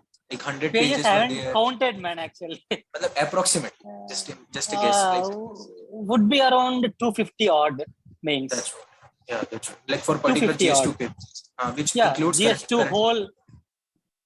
Current matlab, it doesn't take much of space, man. Current we need only to write as example or to substantiate any point. So current event, even the news is of one whole page. What I tried to write in notes is just about that incident. So the examiner, he would also have read about that notes, that particular incident. So if we just quote that incident there, it is just like a supporting thing for our answer. Got it. So that current affairs and all doesn't take much space. The theme is important. Yeah, definitely. And second thing, what is your second question? Sir, revision and remembering is like how many times I just revision. Let us think a revision is just reading of the book. without trying to memorize it. That's what you mean, right? Revision. Yeah. That's what. If Because we do in that revision, n number of times also, I don't think much will change. that's what, sir. What I try to do is, after reading a topic, try to close your eyes and try to remember what all you have read in that topic. Like try to have a mental picture. Like if you get that question in the exam, how you will write? Like introduction में क्या लिखेंगे, body में points 1 2 3 4 5 क्या लिख सकता है, conclusion में how you can conclude. I have told, right, I have some pre-made conclusions, etc. That's what. That I got through this exercise only. And these points in your first revision, you will be able to remember 2 or 3. In your subsequent attempts, the number of points you can reproduce or you can remember in your brain, they keep increasing. When you are not able to remember that point, when you are looking at that particular point or syllabus point, you will not be able to remember that in the exam also, right? Out of the blue, you will not be remembering something in the exam. That's what. Only if your mind get used to remembering that, and if you have succeeded earlier, then only you can succeed in the main exam. And a few questions where you haven't made any specific answer, you haven't had any specific answer. The art lies in what you call Interlinking tuning, of topics. that's tuning or connecting your own notes to the demand of the question. That's there what. the skill lies. Sir, And I don't have any. your answer. Sir, I don't have any problem in understanding the demand of the question and writing the answer. I have a problem like if there are, just imagine 500 pages of notes of optional, 1,000 on an average notes of all the GS papers or including essay. So now it becomes like that really also difficult. what I did is I did one exercise. For optional, I too had around 600 pages out of notes. That's what. So just reading them even on completing reading them even within a day becomes very difficult. So what I did is, after going through previous year questions, previous year toppers answers sheets and my own marks, I got like if a question is asked from this topic, what all side headings or what all points are needed. So I made a notes only for that side headings and examples, not the points part. Points part, after seeing that side heading, I was able to remember roughly. I got it. So like this will help, I think. Even I haven't did for GS, but even for GS, you can do this. Like for example, urbanization. We have the topic in GS1 and GS2 also. Like issues. 2 to 3 just words. Issues matlab economic issues, political issues, and environmental issues. Just on seeing them, you will be able to interconnect with your notes. Yeah, got it. So have this kind of concise notes. If you're able to put efforts. I got it. Even if you won't be able to remember the topics, because of these interlinking, we would be able to reproduce the content. Yeah, definitely. The same problem which I faced in my optional. Because of that, I did this exercise of making like short notes of optional, my own notes. Thank you, sir. Thank you very much. It was around 30 to 40 pages. That's it. Thank you, sir. Good evening, sir. Sir, you said about the conclusion. You made ready-made conclusion something. Yes. Sir? Yes. Sir, I want regarding that ready-made conclusion. How you made for each and every question? Each and every question, it's not possible. Definitely different topics. Like those conclusions are not. First of all, those conclusions you shouldn't use at the first stage itself. If at all you are able to make out some conclusion from the question itself, write that conclusion only. That will be very good. My conclusions are only a kind of fallback mechanism when I am not able to get any conclusion through that particular question and when I don't have much time to think. Conclusions are very simple, man. For example, there is a question on society or women empowerment, or for that matter, any particular thing which needs some efforts from the government or some other efforts from some people or society.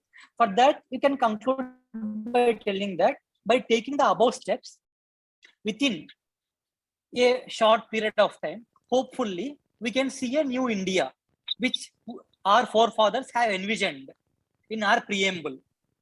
or something, Okay. something kind of.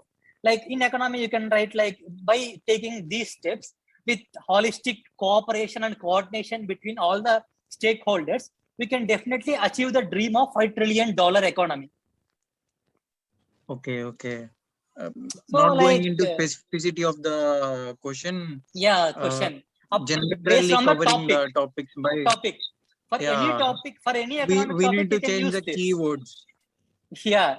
Okay. For some, you can by write like taking the $5 trillion. above steps, we can cover this problem. By taking above steps, we can cover jobless growth. Yeah. By covering this empowerment. Yeah. Just that I am telling that because Thank you in so the much. exam, in the exam at the point where you need to where you have to conclude that, it will be like you will be having 5 to 10 seconds to skip to the next question. You'll not be able to think much. Yes, sir. So if you add something ready-made, Yes, then sir. definitely it will be very useful. Yes, sir. But don't use this for each question. If you're able to Okay, have sir. some conclusion from the question itself, that is very good and that is most recommended. Yeah. In that kind of conclusions, we should use that include the SDGs and some other like that. Yeah, definitely, man. SDGs and all also you can include. So, okay, sir. Thank you so much, sir. Yeah. So, sir, my question is about the prelims and the philosophical essay. So, my attempt will be in 2023, but I have pretty much done with my sociology optional, and I also done. I practiced the answer writing as well, but I have not touched the GS any standard book, but reading the NCERTs only twice.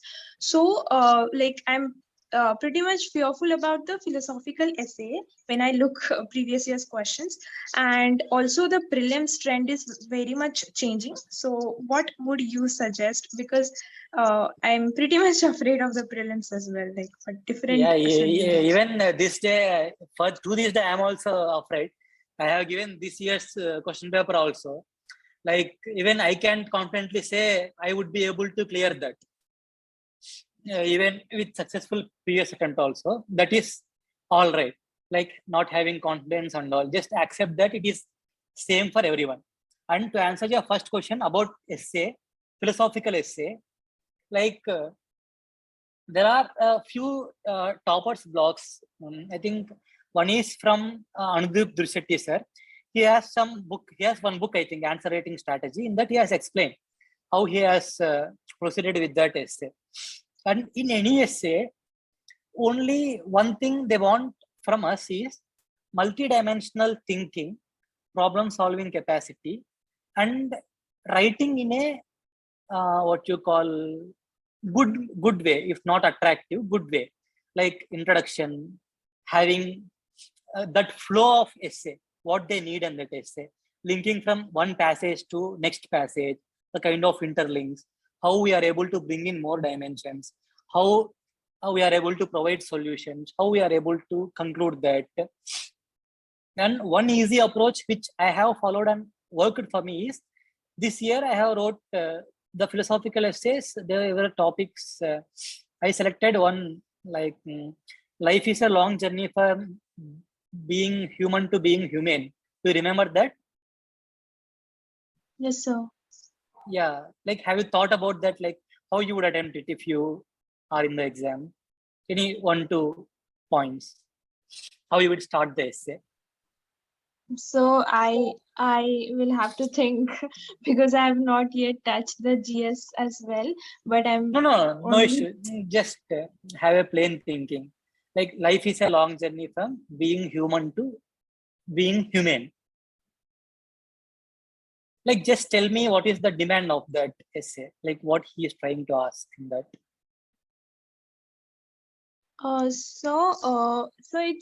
So can you repeat?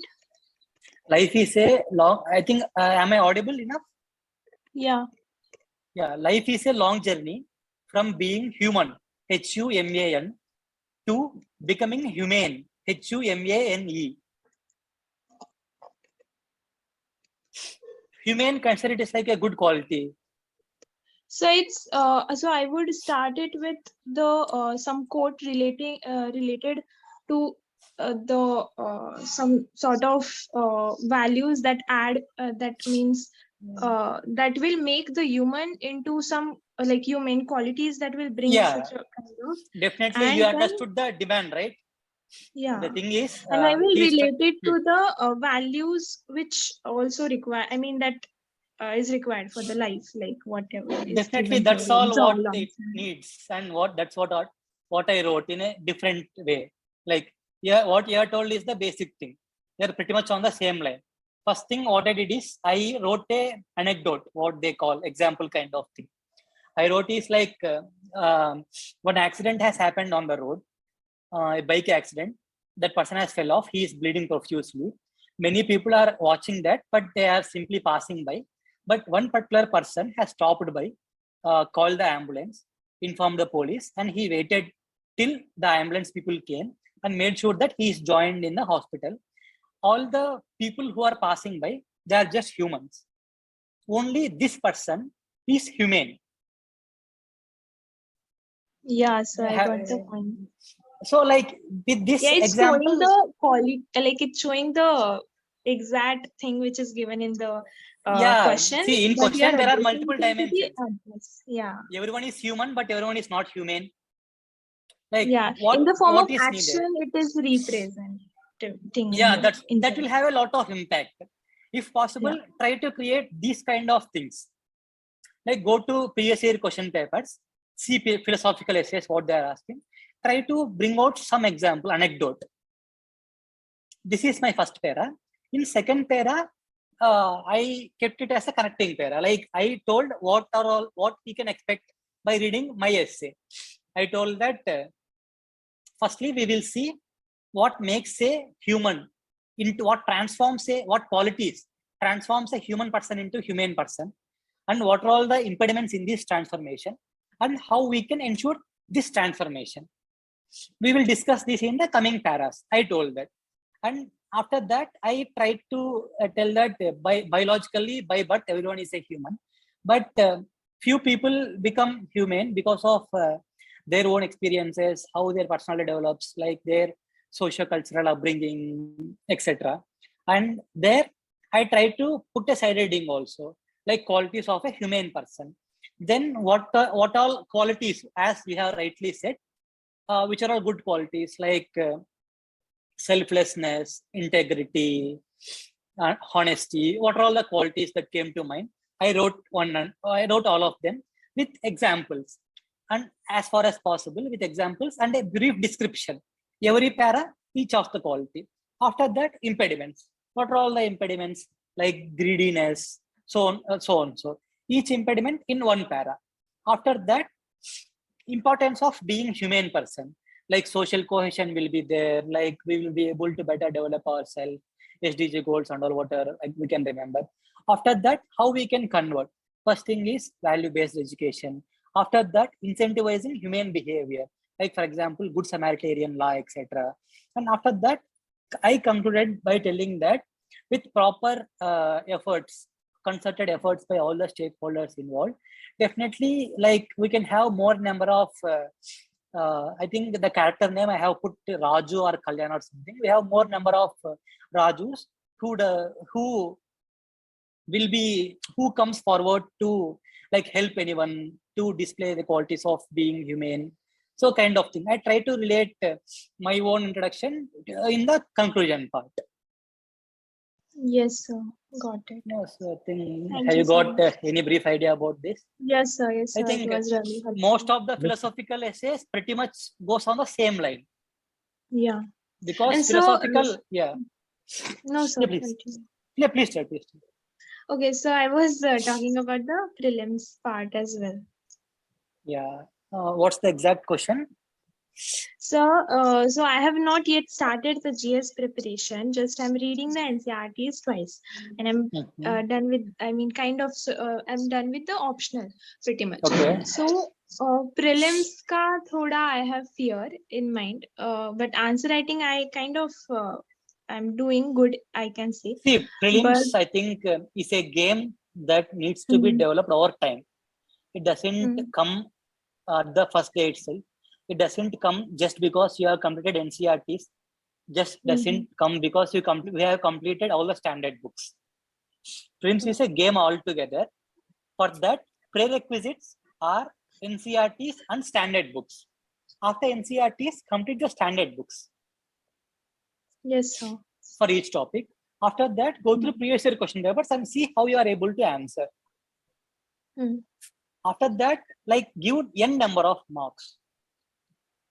After giving mark, analyze yourself. In which areas you are able to identify good answer. I mean, which areas you are able to perform well, in which areas you are not able to perform well. Based on that, rework upon that. If current affairs, like add more compilations, etc. If you're not able to remember a particular topic, go revise that again. And one thing is, you need to prepare your own strategy, your own game for prelims. That you will be able to get only when you start attempting mock tests and previous year question papers. You will better understand yourself if you are a person of great accuracy or if you are a person of great risk-taking appetite. So based on that, devise a strategy for yourself. So I think at this stage, we will not be able to speak much about this prelims because you haven't completed the standard textbooks, etc. After completing them, start mock tests, etc.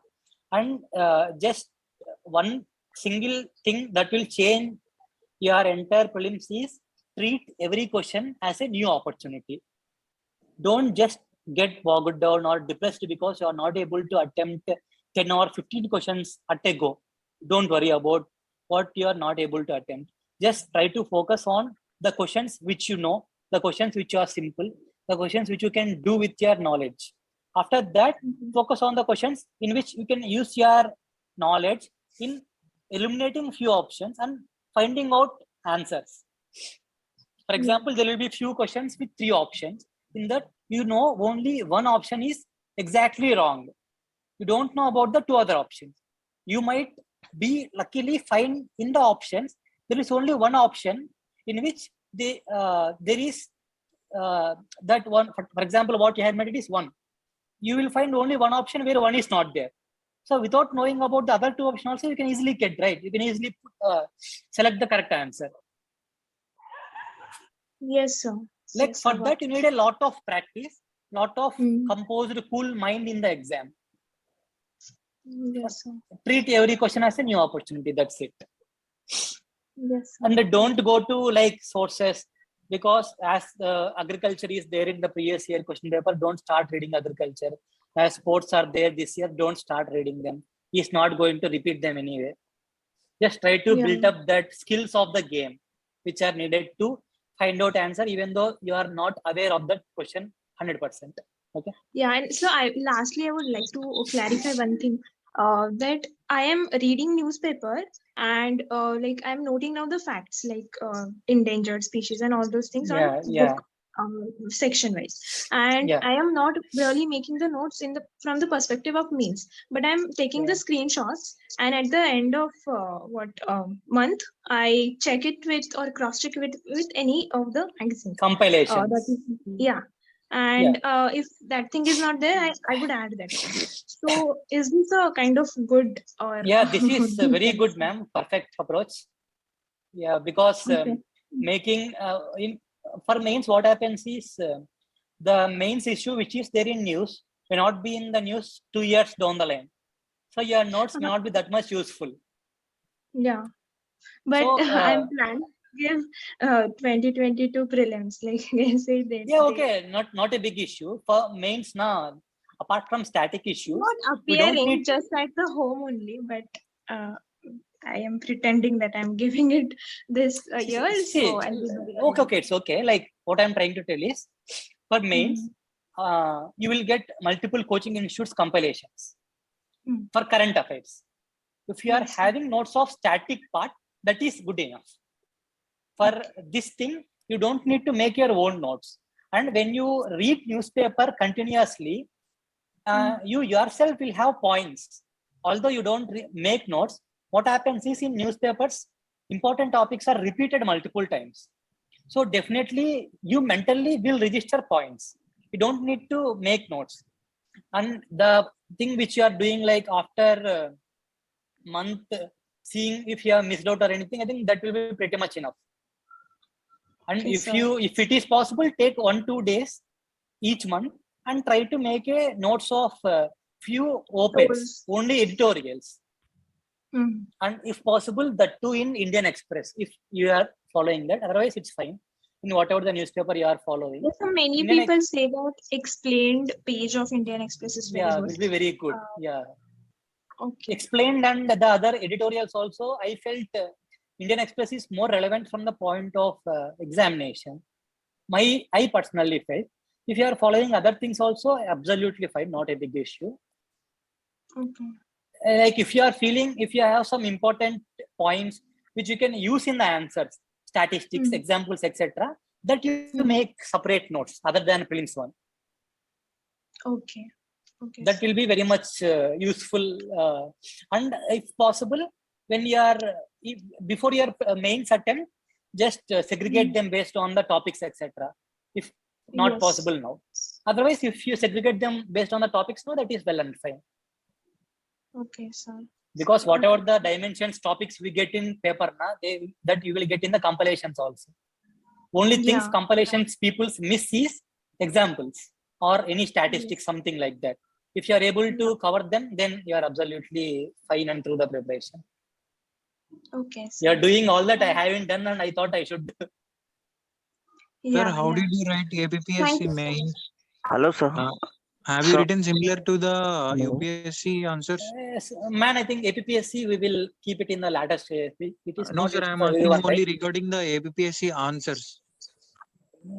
Like pretty much You have similar written to the same like UPSC, or you have changed any basic level thing?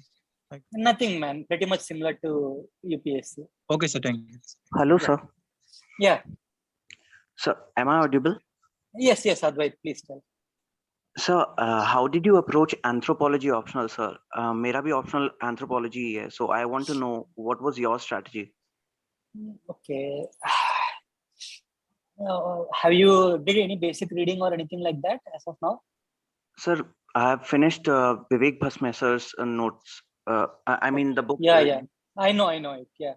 So from that only the important topics that get repeated in the previous years. So from that only I have finished. Okay. Like I will tell how I approached it. Firstly, previous year question papers, you will get compilations topic wise. From that, you will be able to make out which particular topics are more important. For example, there is a topic 1.6 or 1.7 on cell division, something, meiosis, mitosis, parts of cell, etc. No question is being asked from that from last many years. So not much important, that topic. And there are few topics like racism, etc. The questions are repeated each year. So like from these two, you will be able to identify which are important. After that, go to as many sources as possible. Like Telugu Academy, textbooks, Braintree, Vivek Basme, and one Air 3 notes is there recently. Anthropology Demystified. His name ends with Jain. I'm unable to remember it exactly. And Akshat coaching Jain. notes, Akshat Jain. And coaching notes like Munratnam Reddy, Sosin. Why I'm trying to tell you is, each and every one of these sorts is good in some aspects, but not good in each and every aspect. That I will guarantee you. You will miss out few good aspects if you stick on to one source. Vivek Basme is very good in diagrams, few examples, but that book is not good in few topics. So that you will miss out if you stick to that notes. So firstly, try to download all these sources, have syllabus copy with you. What I did is have each and every word in your syllabus copy. For that word, try to make notes looking into all these sources. Like standard textbooks are there, right? Teenad and for sociocultural, Nadeem Hussain, etc. Keep everything, and for each topic, try to read like wherever it is there, and try to pick out good points from all the sources. Try to make your own notes. It should consist of only the good points. Don't overdo the notes. Like don't try to have 20 to 25 points for a same topic. And few topics like in few books like Maniratnam Reddy, you will find differences between chimpanzee, gorilla, gorilla, gibbon, differences between Taurus and Loris. These are all not required, not being asked in the examination. So you need to skip all of them. That you will be able to know only when you go through the PSL question papers. Like whatever the topic you are making a notes, try to stick to 15 to 20 points at max, not more than that. And parallelly go to Zagza report also. In that you will get some very nice case studies. Especially you can use that in paper 2, like tribal alienation, tribal problems, sixth schedule, fifth schedule problems, etc. You will get some nice case studies in Zagza report. Even though you are not able to read that entirely, case studies are marked separately in the report. Go through them and the recommendations of Zagza report that you can use elaborately in in paper 2 for solutions for most of the tribal issues. And there are a few toppers answer scripts, mock test answer scripts that are available. Like one Lakshmi ma'am, she got around 380 something. Like go through those things, you will get to know how to write an answer. And given that anthropology is not that much dynamic or like need some specific work for writing answers, if you have your sources ready and if you have done that note making and revision nicely, then I think anthropology rewards you well. Right, sir. Thank you, sir. Thanks for the clarity. Yeah. Hello, sir. And one, yeah. Myself, Anil Chauhan from Pune. Yeah. Yes. I'm studying in first year of my graduation. Okay. And I want to appear right after my graduation, that is 2024 attempt. Okay. Sir, what advice would you give me to what should I approach for my preparation? I just started reading NCERT, sir.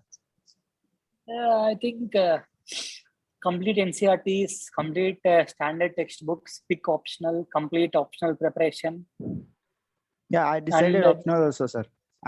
Yeah, start reading optional sources, start making your own notes for GS and optional. Don't try to go for answer writing in the very starting itself.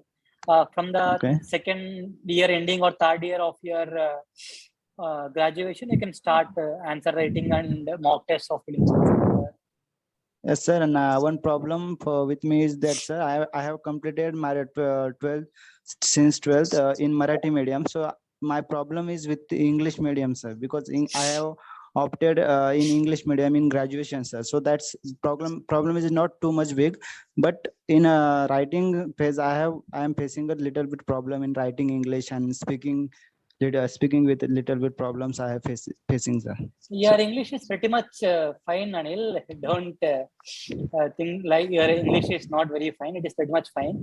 But while writing, see, one thing is read newspaper daily, and whatever the words you are not able to understand, try to look into dictionary or online for the meaning of that word, and write all those words in a book. First thing is we need to increase our vocabulary. Yes. If we have more number of words in our vocabulary, definitely our answer writing also improves and your confidence also picks up. Yes, actually, I am very good at academic. I am very good at English in my academics, but in spite of coming from a rural background, so you have not have an atmosphere like that English. So you don't have any practice like that. That is the problem, sir. Yeah, definitely it builds with the time, and thankfully you have enough amount of time. So don't worry. Just do this exercise daily, and your vocabulary, improving that vocabulary will be the single most important thing that you need to do. So after that, doing practice, like every week, if not GS, write some essay topic. There are multiple free initiatives where they give essay topic every week. So follow that and write an essay each week. You will be able to see improvement yourself. Okay, sir. Thank you so much, sir. And congratulations to you on your success and your future as well. Thank you and all the best. Yeah. Bye. Sir, as a working professional, how will you manage the job and UPSC preparation? And how many hours you study for the exam? Yeah, see, one thing is like all working professionals are not same. Like the demands of each job are not same. I consciously took the earlier 2 jobs in such a way that the demands from the job are not very exhausting. Like I used to have some time for me even during the office hours also. And one thing I made sure that is after coming from the office, I don't think much about office and I will devote completely to the preparation. Definitely, we will be at a disadvantage if we are not entirely in the preparation. But one advantage is you will not be having that much what you call, like you will be having you will not be having anything to lose even though you don't clear, as you are already having this what you call okay, you are having this sense of being in a job that will really work. One thing is you need to manage at work. You need to delegate responsibilities as far as possible. And you need to make sure that you are not taking up more and more responsibilities. Don't appear to be a person. And you need to consciously make a choice that you are not going to be a very good performer at office. And you need to make this clear to people at your office, your bosses, so that they won't give you much work, bother you with much work. And after that, at home, you need to consciously select a time where you will not be exhausted at the night or in the morning, like whatever suits you. And before mains, try to take a leave if possible, and select kind of jobs where you have flexibility. Like as such, without that, it will be very difficult to manage with job. And Sir, that to as come I in, was, yeah. sir, as I was college student, how many hours I have to study and how to focus on the preparation? See, that hours is not at all relevant, man. Like, don't have that aim itself. Like, you need to read this number of hours because that will give you a false sense of satisfaction. Sometimes it might also result in dissatisfaction also when you are not able to put that number of efforts. I mean, that number of hours. One thing is have a detailed plan, like plan for 1 month, plan for 1 week, plan for each day if possible. Try to complete that plan.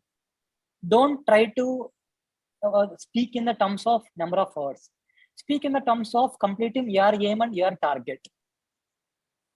It doesn't Yes, sir. matter whether it takes 1 hour a day, 10 hours a day, because daily we will not be able to devoting the same amount of time, but it shouldn't be resulting in dissatisfaction or a kind of feeling where we are not satisfied with our performance.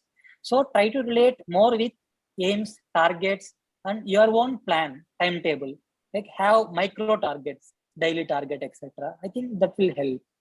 I'm not consciously telling how many number of hours I have put because I never counted number of hours. And if you want me to answer it anyway, the maximum number of hours I would have put would be around 8 to 9 when I took leave before my mains exam for 1.5 months. And many days were zero days were also there when I had stress at office or like some other issues also. Like it varied. Yes. And on an average, 3 to 4 hours on an average at least. And don't try to focus much on time. It doesn't help and not needed also. Sir, I was weak in writing English and somewhat speaking in English. Okay. What was your advice to improve writing English, like essays? See, Essay writing writing. English, improve vocabulary, what I have told earlier, start writing. Like try to use the words which you have learned in that week or that month time in your essays, etc. Then definitely that writing part will improve. Speaking part, definitely after having the vocabulary, it depends on practice. Try to speak with few of your friends or anyone in English. And one more thing that you can do is take a particular topic, any topic for that matter, any cricket match or any your daily experience or your daily life also. Speak about that in front of a mirror in English. It doesn't matter how much times you are fluttering, how many times you have to stop, how many times you have to take a long break. It doesn't stop. As long as you are continuing the practice, definitely you will improve. Yes. These Thank two you, sir. things I think will be different. Yeah. And watch any English movies or web series, like that will really help you. Yeah, I did. Thank you. I watched a lot of them. They will help you. Yeah. Any other questions? Hello, sir. Sir, I want Yeah. to ask about GS4. Basically, I have fear of GS4. I am not able to start, with GS4. So, can you please guide me so that I can start GS4? Yeah. Have you did any Especially basic the reading of any book?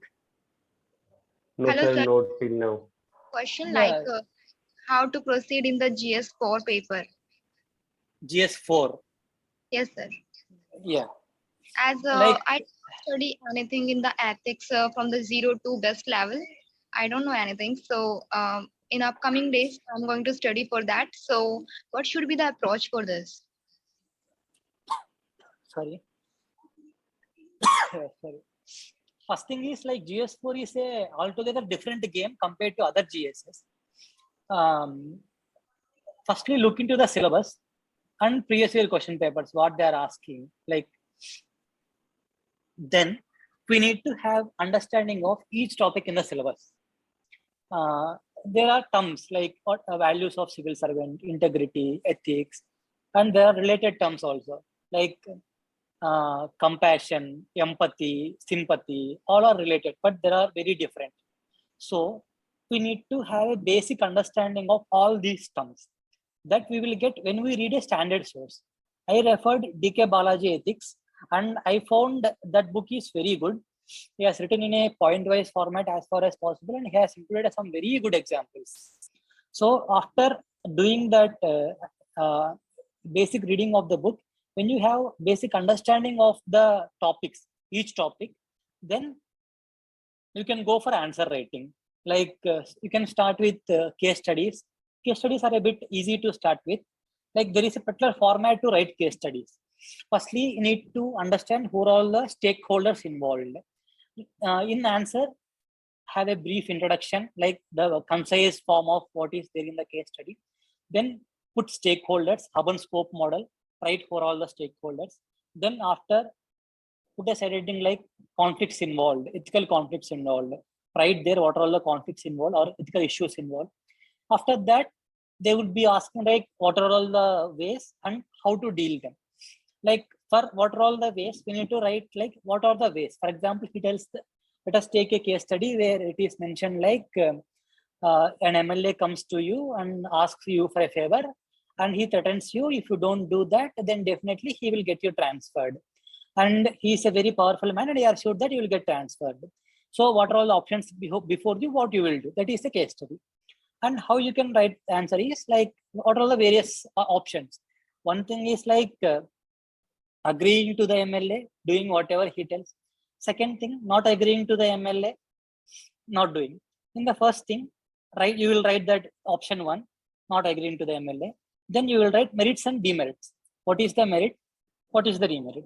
Yeah, what are the merits? Like your personal life will not suffer. Your professional life also will not suffer. You will have stability of tenure. What are all the demerits? You will lose your integrity. Like you will lose all the values which you have inculcated as a civil servant. And he might further pressure yourself for more favors in future. Merits, demerits. You should try to include as many key terms which are there in the syllabus as possible, like values, ethics, etc., whatever there in the syllabus. And after that, a conclusion, like what you will do. Definitely, which is more ethical, that you will select, right? So I will select like this thing because transfer is inevitable for a civil servant. So I will accept it. I will accept it gracefully. I will try to uphold the value of a true civil servant. I think you can end with this basic approach of any case study.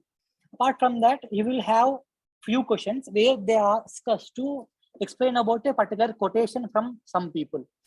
In that, you can explain that quotation using examples. That's what I tried to do. And in any other questions also, try to put as many examples as possible. In ethics, if you try to write multi-dimensional answer as we do in other GS, I think it would not be possible always. If possible, well and fine and very good. If not, try to include more and more examples. I'll tell with one example. There was a question like sometimes professional ethics may come into conflict with personal ethics. Elucidate. what I tried to write is there was a specific situation where a particular terrorist got wounded by the actions of army. There is a doctor in the army. He wants to save the life. That is his professional ethics. But as a human or as a person in the army, definitely saving the enemy is not ethics, right?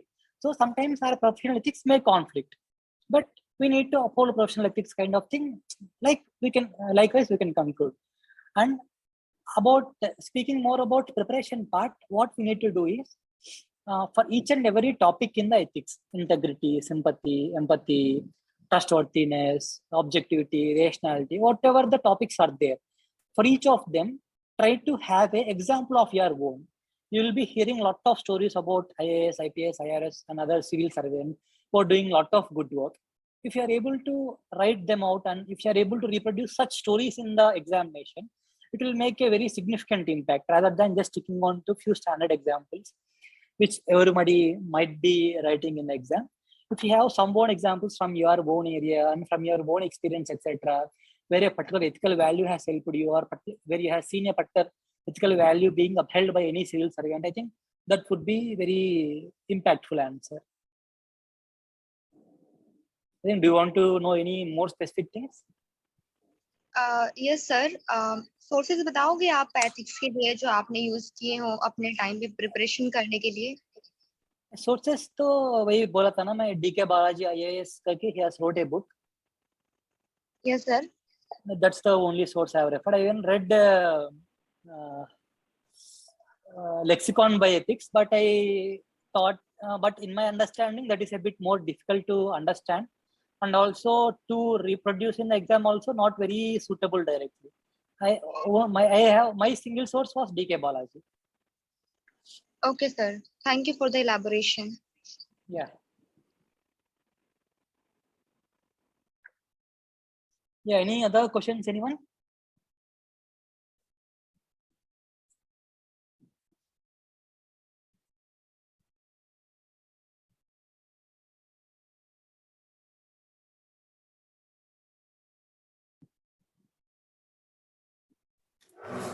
Hello, sir.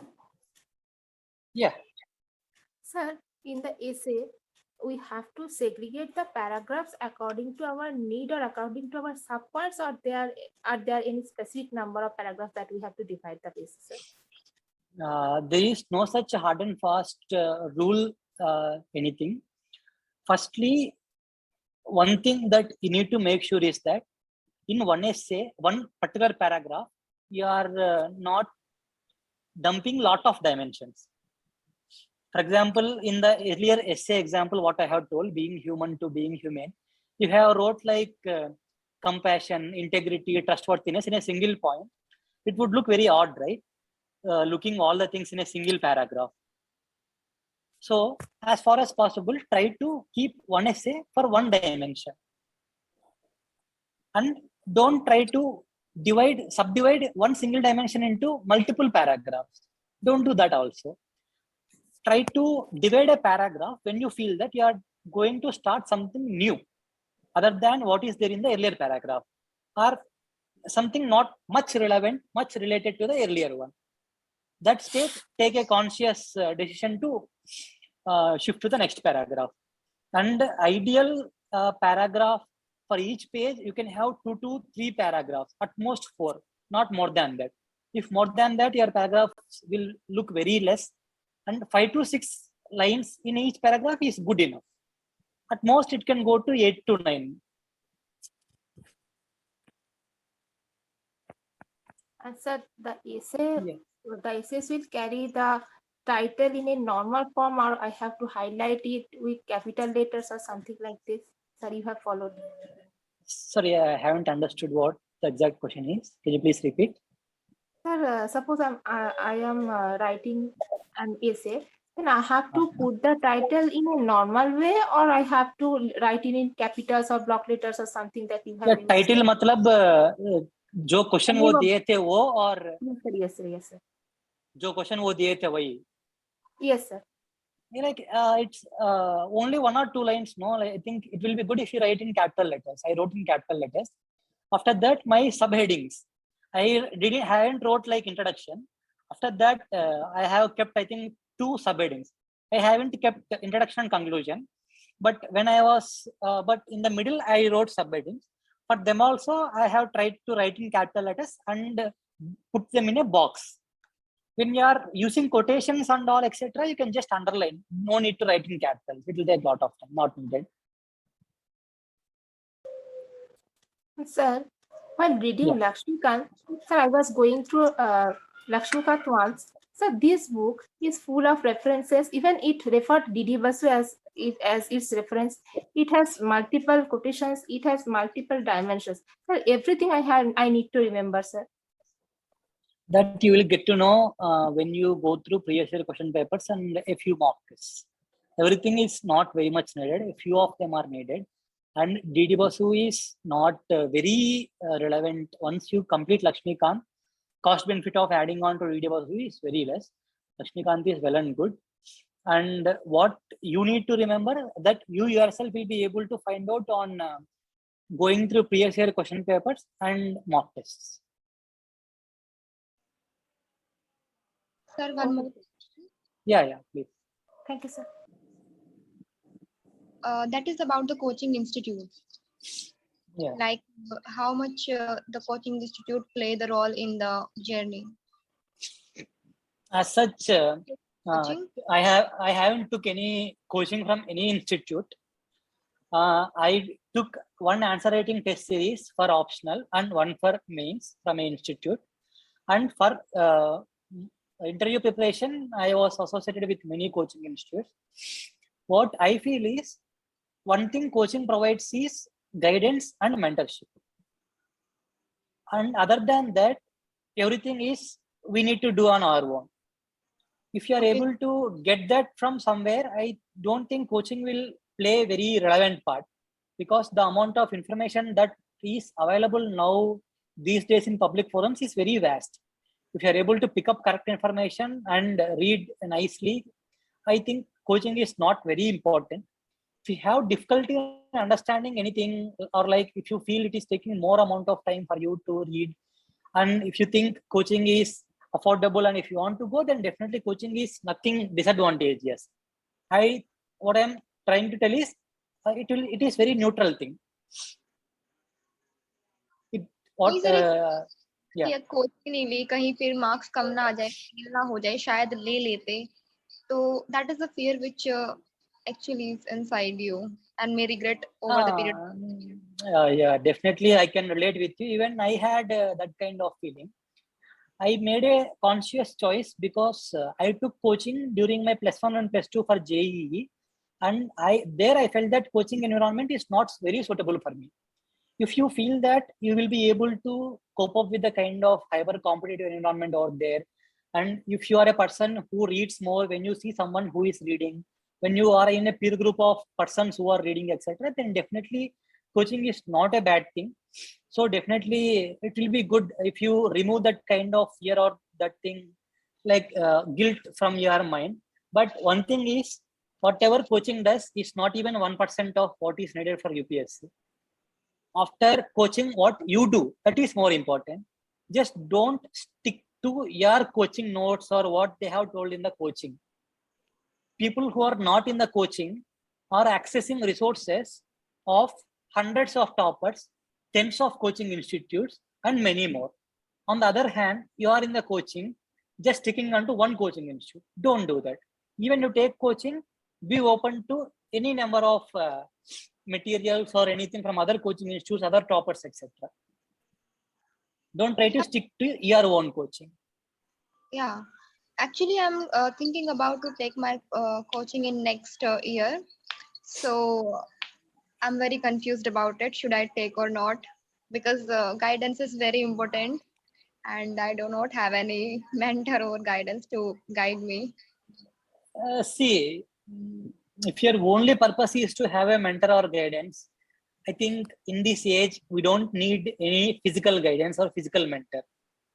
We have Quora, we have a lot of content available there. Like for any slightest of doubt also, I think there is information out there available in public forums. It's just up to us to take that. And if you feel it will be good if you're associated with few persons with whom you can talk directly, like about any doubts, etc., then definitely coaching might be helpful for you. Coaching is a very personal and conscious choice. Even anything is good, taking or not taking. That's what I am trying to tell.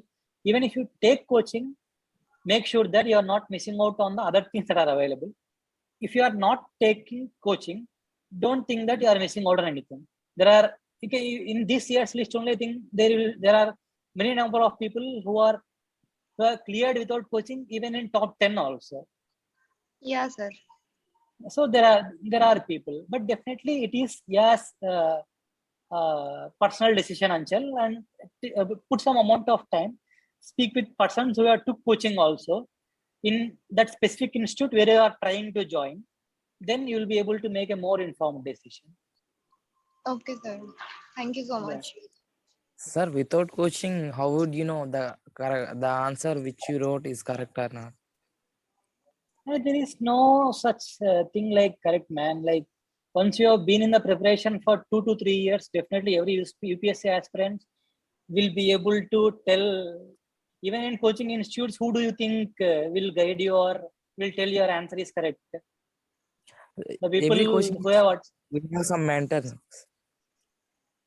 I am not very much sure about all these things, man, because I haven't personally experienced with them. So it's good I don't answer much about them. But I think if your only doubt is making out good or bad answers, that you will be able to do after 2 to 3 years of preparation. Okay, sir. Thank you. Yeah. Yeah, any other questions? If not, we shall close this one. So one last question. You said that you're not very comfortable with GS1, but still you managed to get this rank. So I would ask you one question related to art and culture and history about mains and prelims. Whether the spectrum is sufficient to write the mains answers, or class C2 partition is required, like a kind of summary or class C2 partition, I think. Just a minute.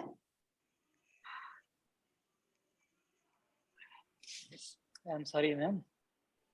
Yeah, I think class C2 partition I haven't read personally, but in few of the toppers blogs, I read that class C2 partition is more kind of optional kind of book and not relevant for GS. It deals with multiple dimensions of various thinkers, etc. for each topic. That is not required. And especially, I think if you do spectrum very diligently, if you are perfect with all the topics in the spectrum, the value addition that you get by adding second book is very less, man. So like you can just go through previous year toppers notes. There are multiple persons like Mudit Jain, Datri Reddy, Rishikesh Reddy, like their notes, yes, the notes they have made from Bipin Chandra. This Rishikesh Reddy, that is a concise form of Bipin Chandra. I think that was very helpful for me during my preparation. So like you yourself going adding, like GS1 is one such topic where there are multiple subtopics: history, Indian history, postmodern history, art and culture, society, so many things. If you start reading books for each and everything, it will be more difficult to you to remember. So just cut down your sources, use previous year topper sources more and more. And for art and culture, use NCRT more, along with Nitin Singhania, use NCRT more, and just get a brief idea. If you go through the art and culture notes made by previous year topper, I'm unable to remember his name correctly, 2019 year UPSC topper. He has an excellent art and culture notes, like how UPSC is asking these days, like paintings or caves or rock cut architecture. He has made excellent notes. Go through that once. So like you will be able to get through. 29th is their rank? No, 2019 topper, 2019 topper. Okay, Okay, okay, Yeah. got it. 2019 topper art and culture notes. That is very good. Okay, so thank you so I much, think sir. don't add many sources for GS1. Not at all useful. And your score in GS1 also will not be very high. GS2 and 3 are a bit easier to score. GS1 is very rough kind of subject. Scoring like 90 is very difficult, 90 to 100. If you put the same amount of efforts in optional, you will be able to score plus 10, 15 easily. GS1 is not that rewarding in my personal opinion. Okay, thank you so much, sir. Yeah. Sir, Yeah. sir, in the history section, the medieval history has the role of only the art and culture or anything else, sir? Definitely other things also important, like the society, their economy, their administrative style. Those are all very important. You will be able to get them in Satish Chandra NCERT, if I remember correctly, medieval India. If you go to NCERT, you'll get that. But sir, in the mains, they are on this section is only mentioned in the culture part, sir, and mostly highlighted part was modern India, so that's why I'm asking, sir. See, if you don't read medieval India entirely, in one attempt you might not even miss a single question. In another attempt, you might miss 1 or 2 questions. So it is definitely your own conscious choice of risk taking. If you want to take that risk of leaving, you can leave. World history, no single question is being asked from the last 2 years. But the amount of preparation you have to do is very vast. So definitely it is a conscious choice. If you want to leave it, just leave it. Don't think. Try to strengthen other things.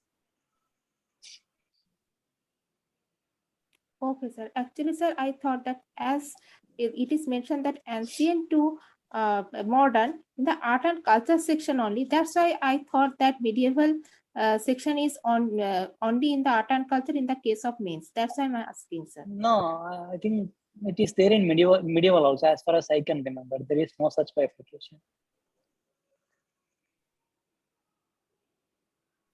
Okay, sir. And Thank whatever you, you do for prelims, I think revise it once more, if not other sources for mains. I think that with that you can manage at least. If not a good answer, you can manage some. Okay, sir. Thanks a lot, sir.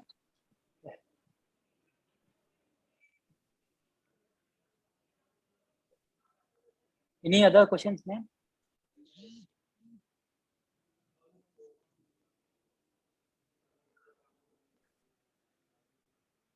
If no questions, I think we should end the session.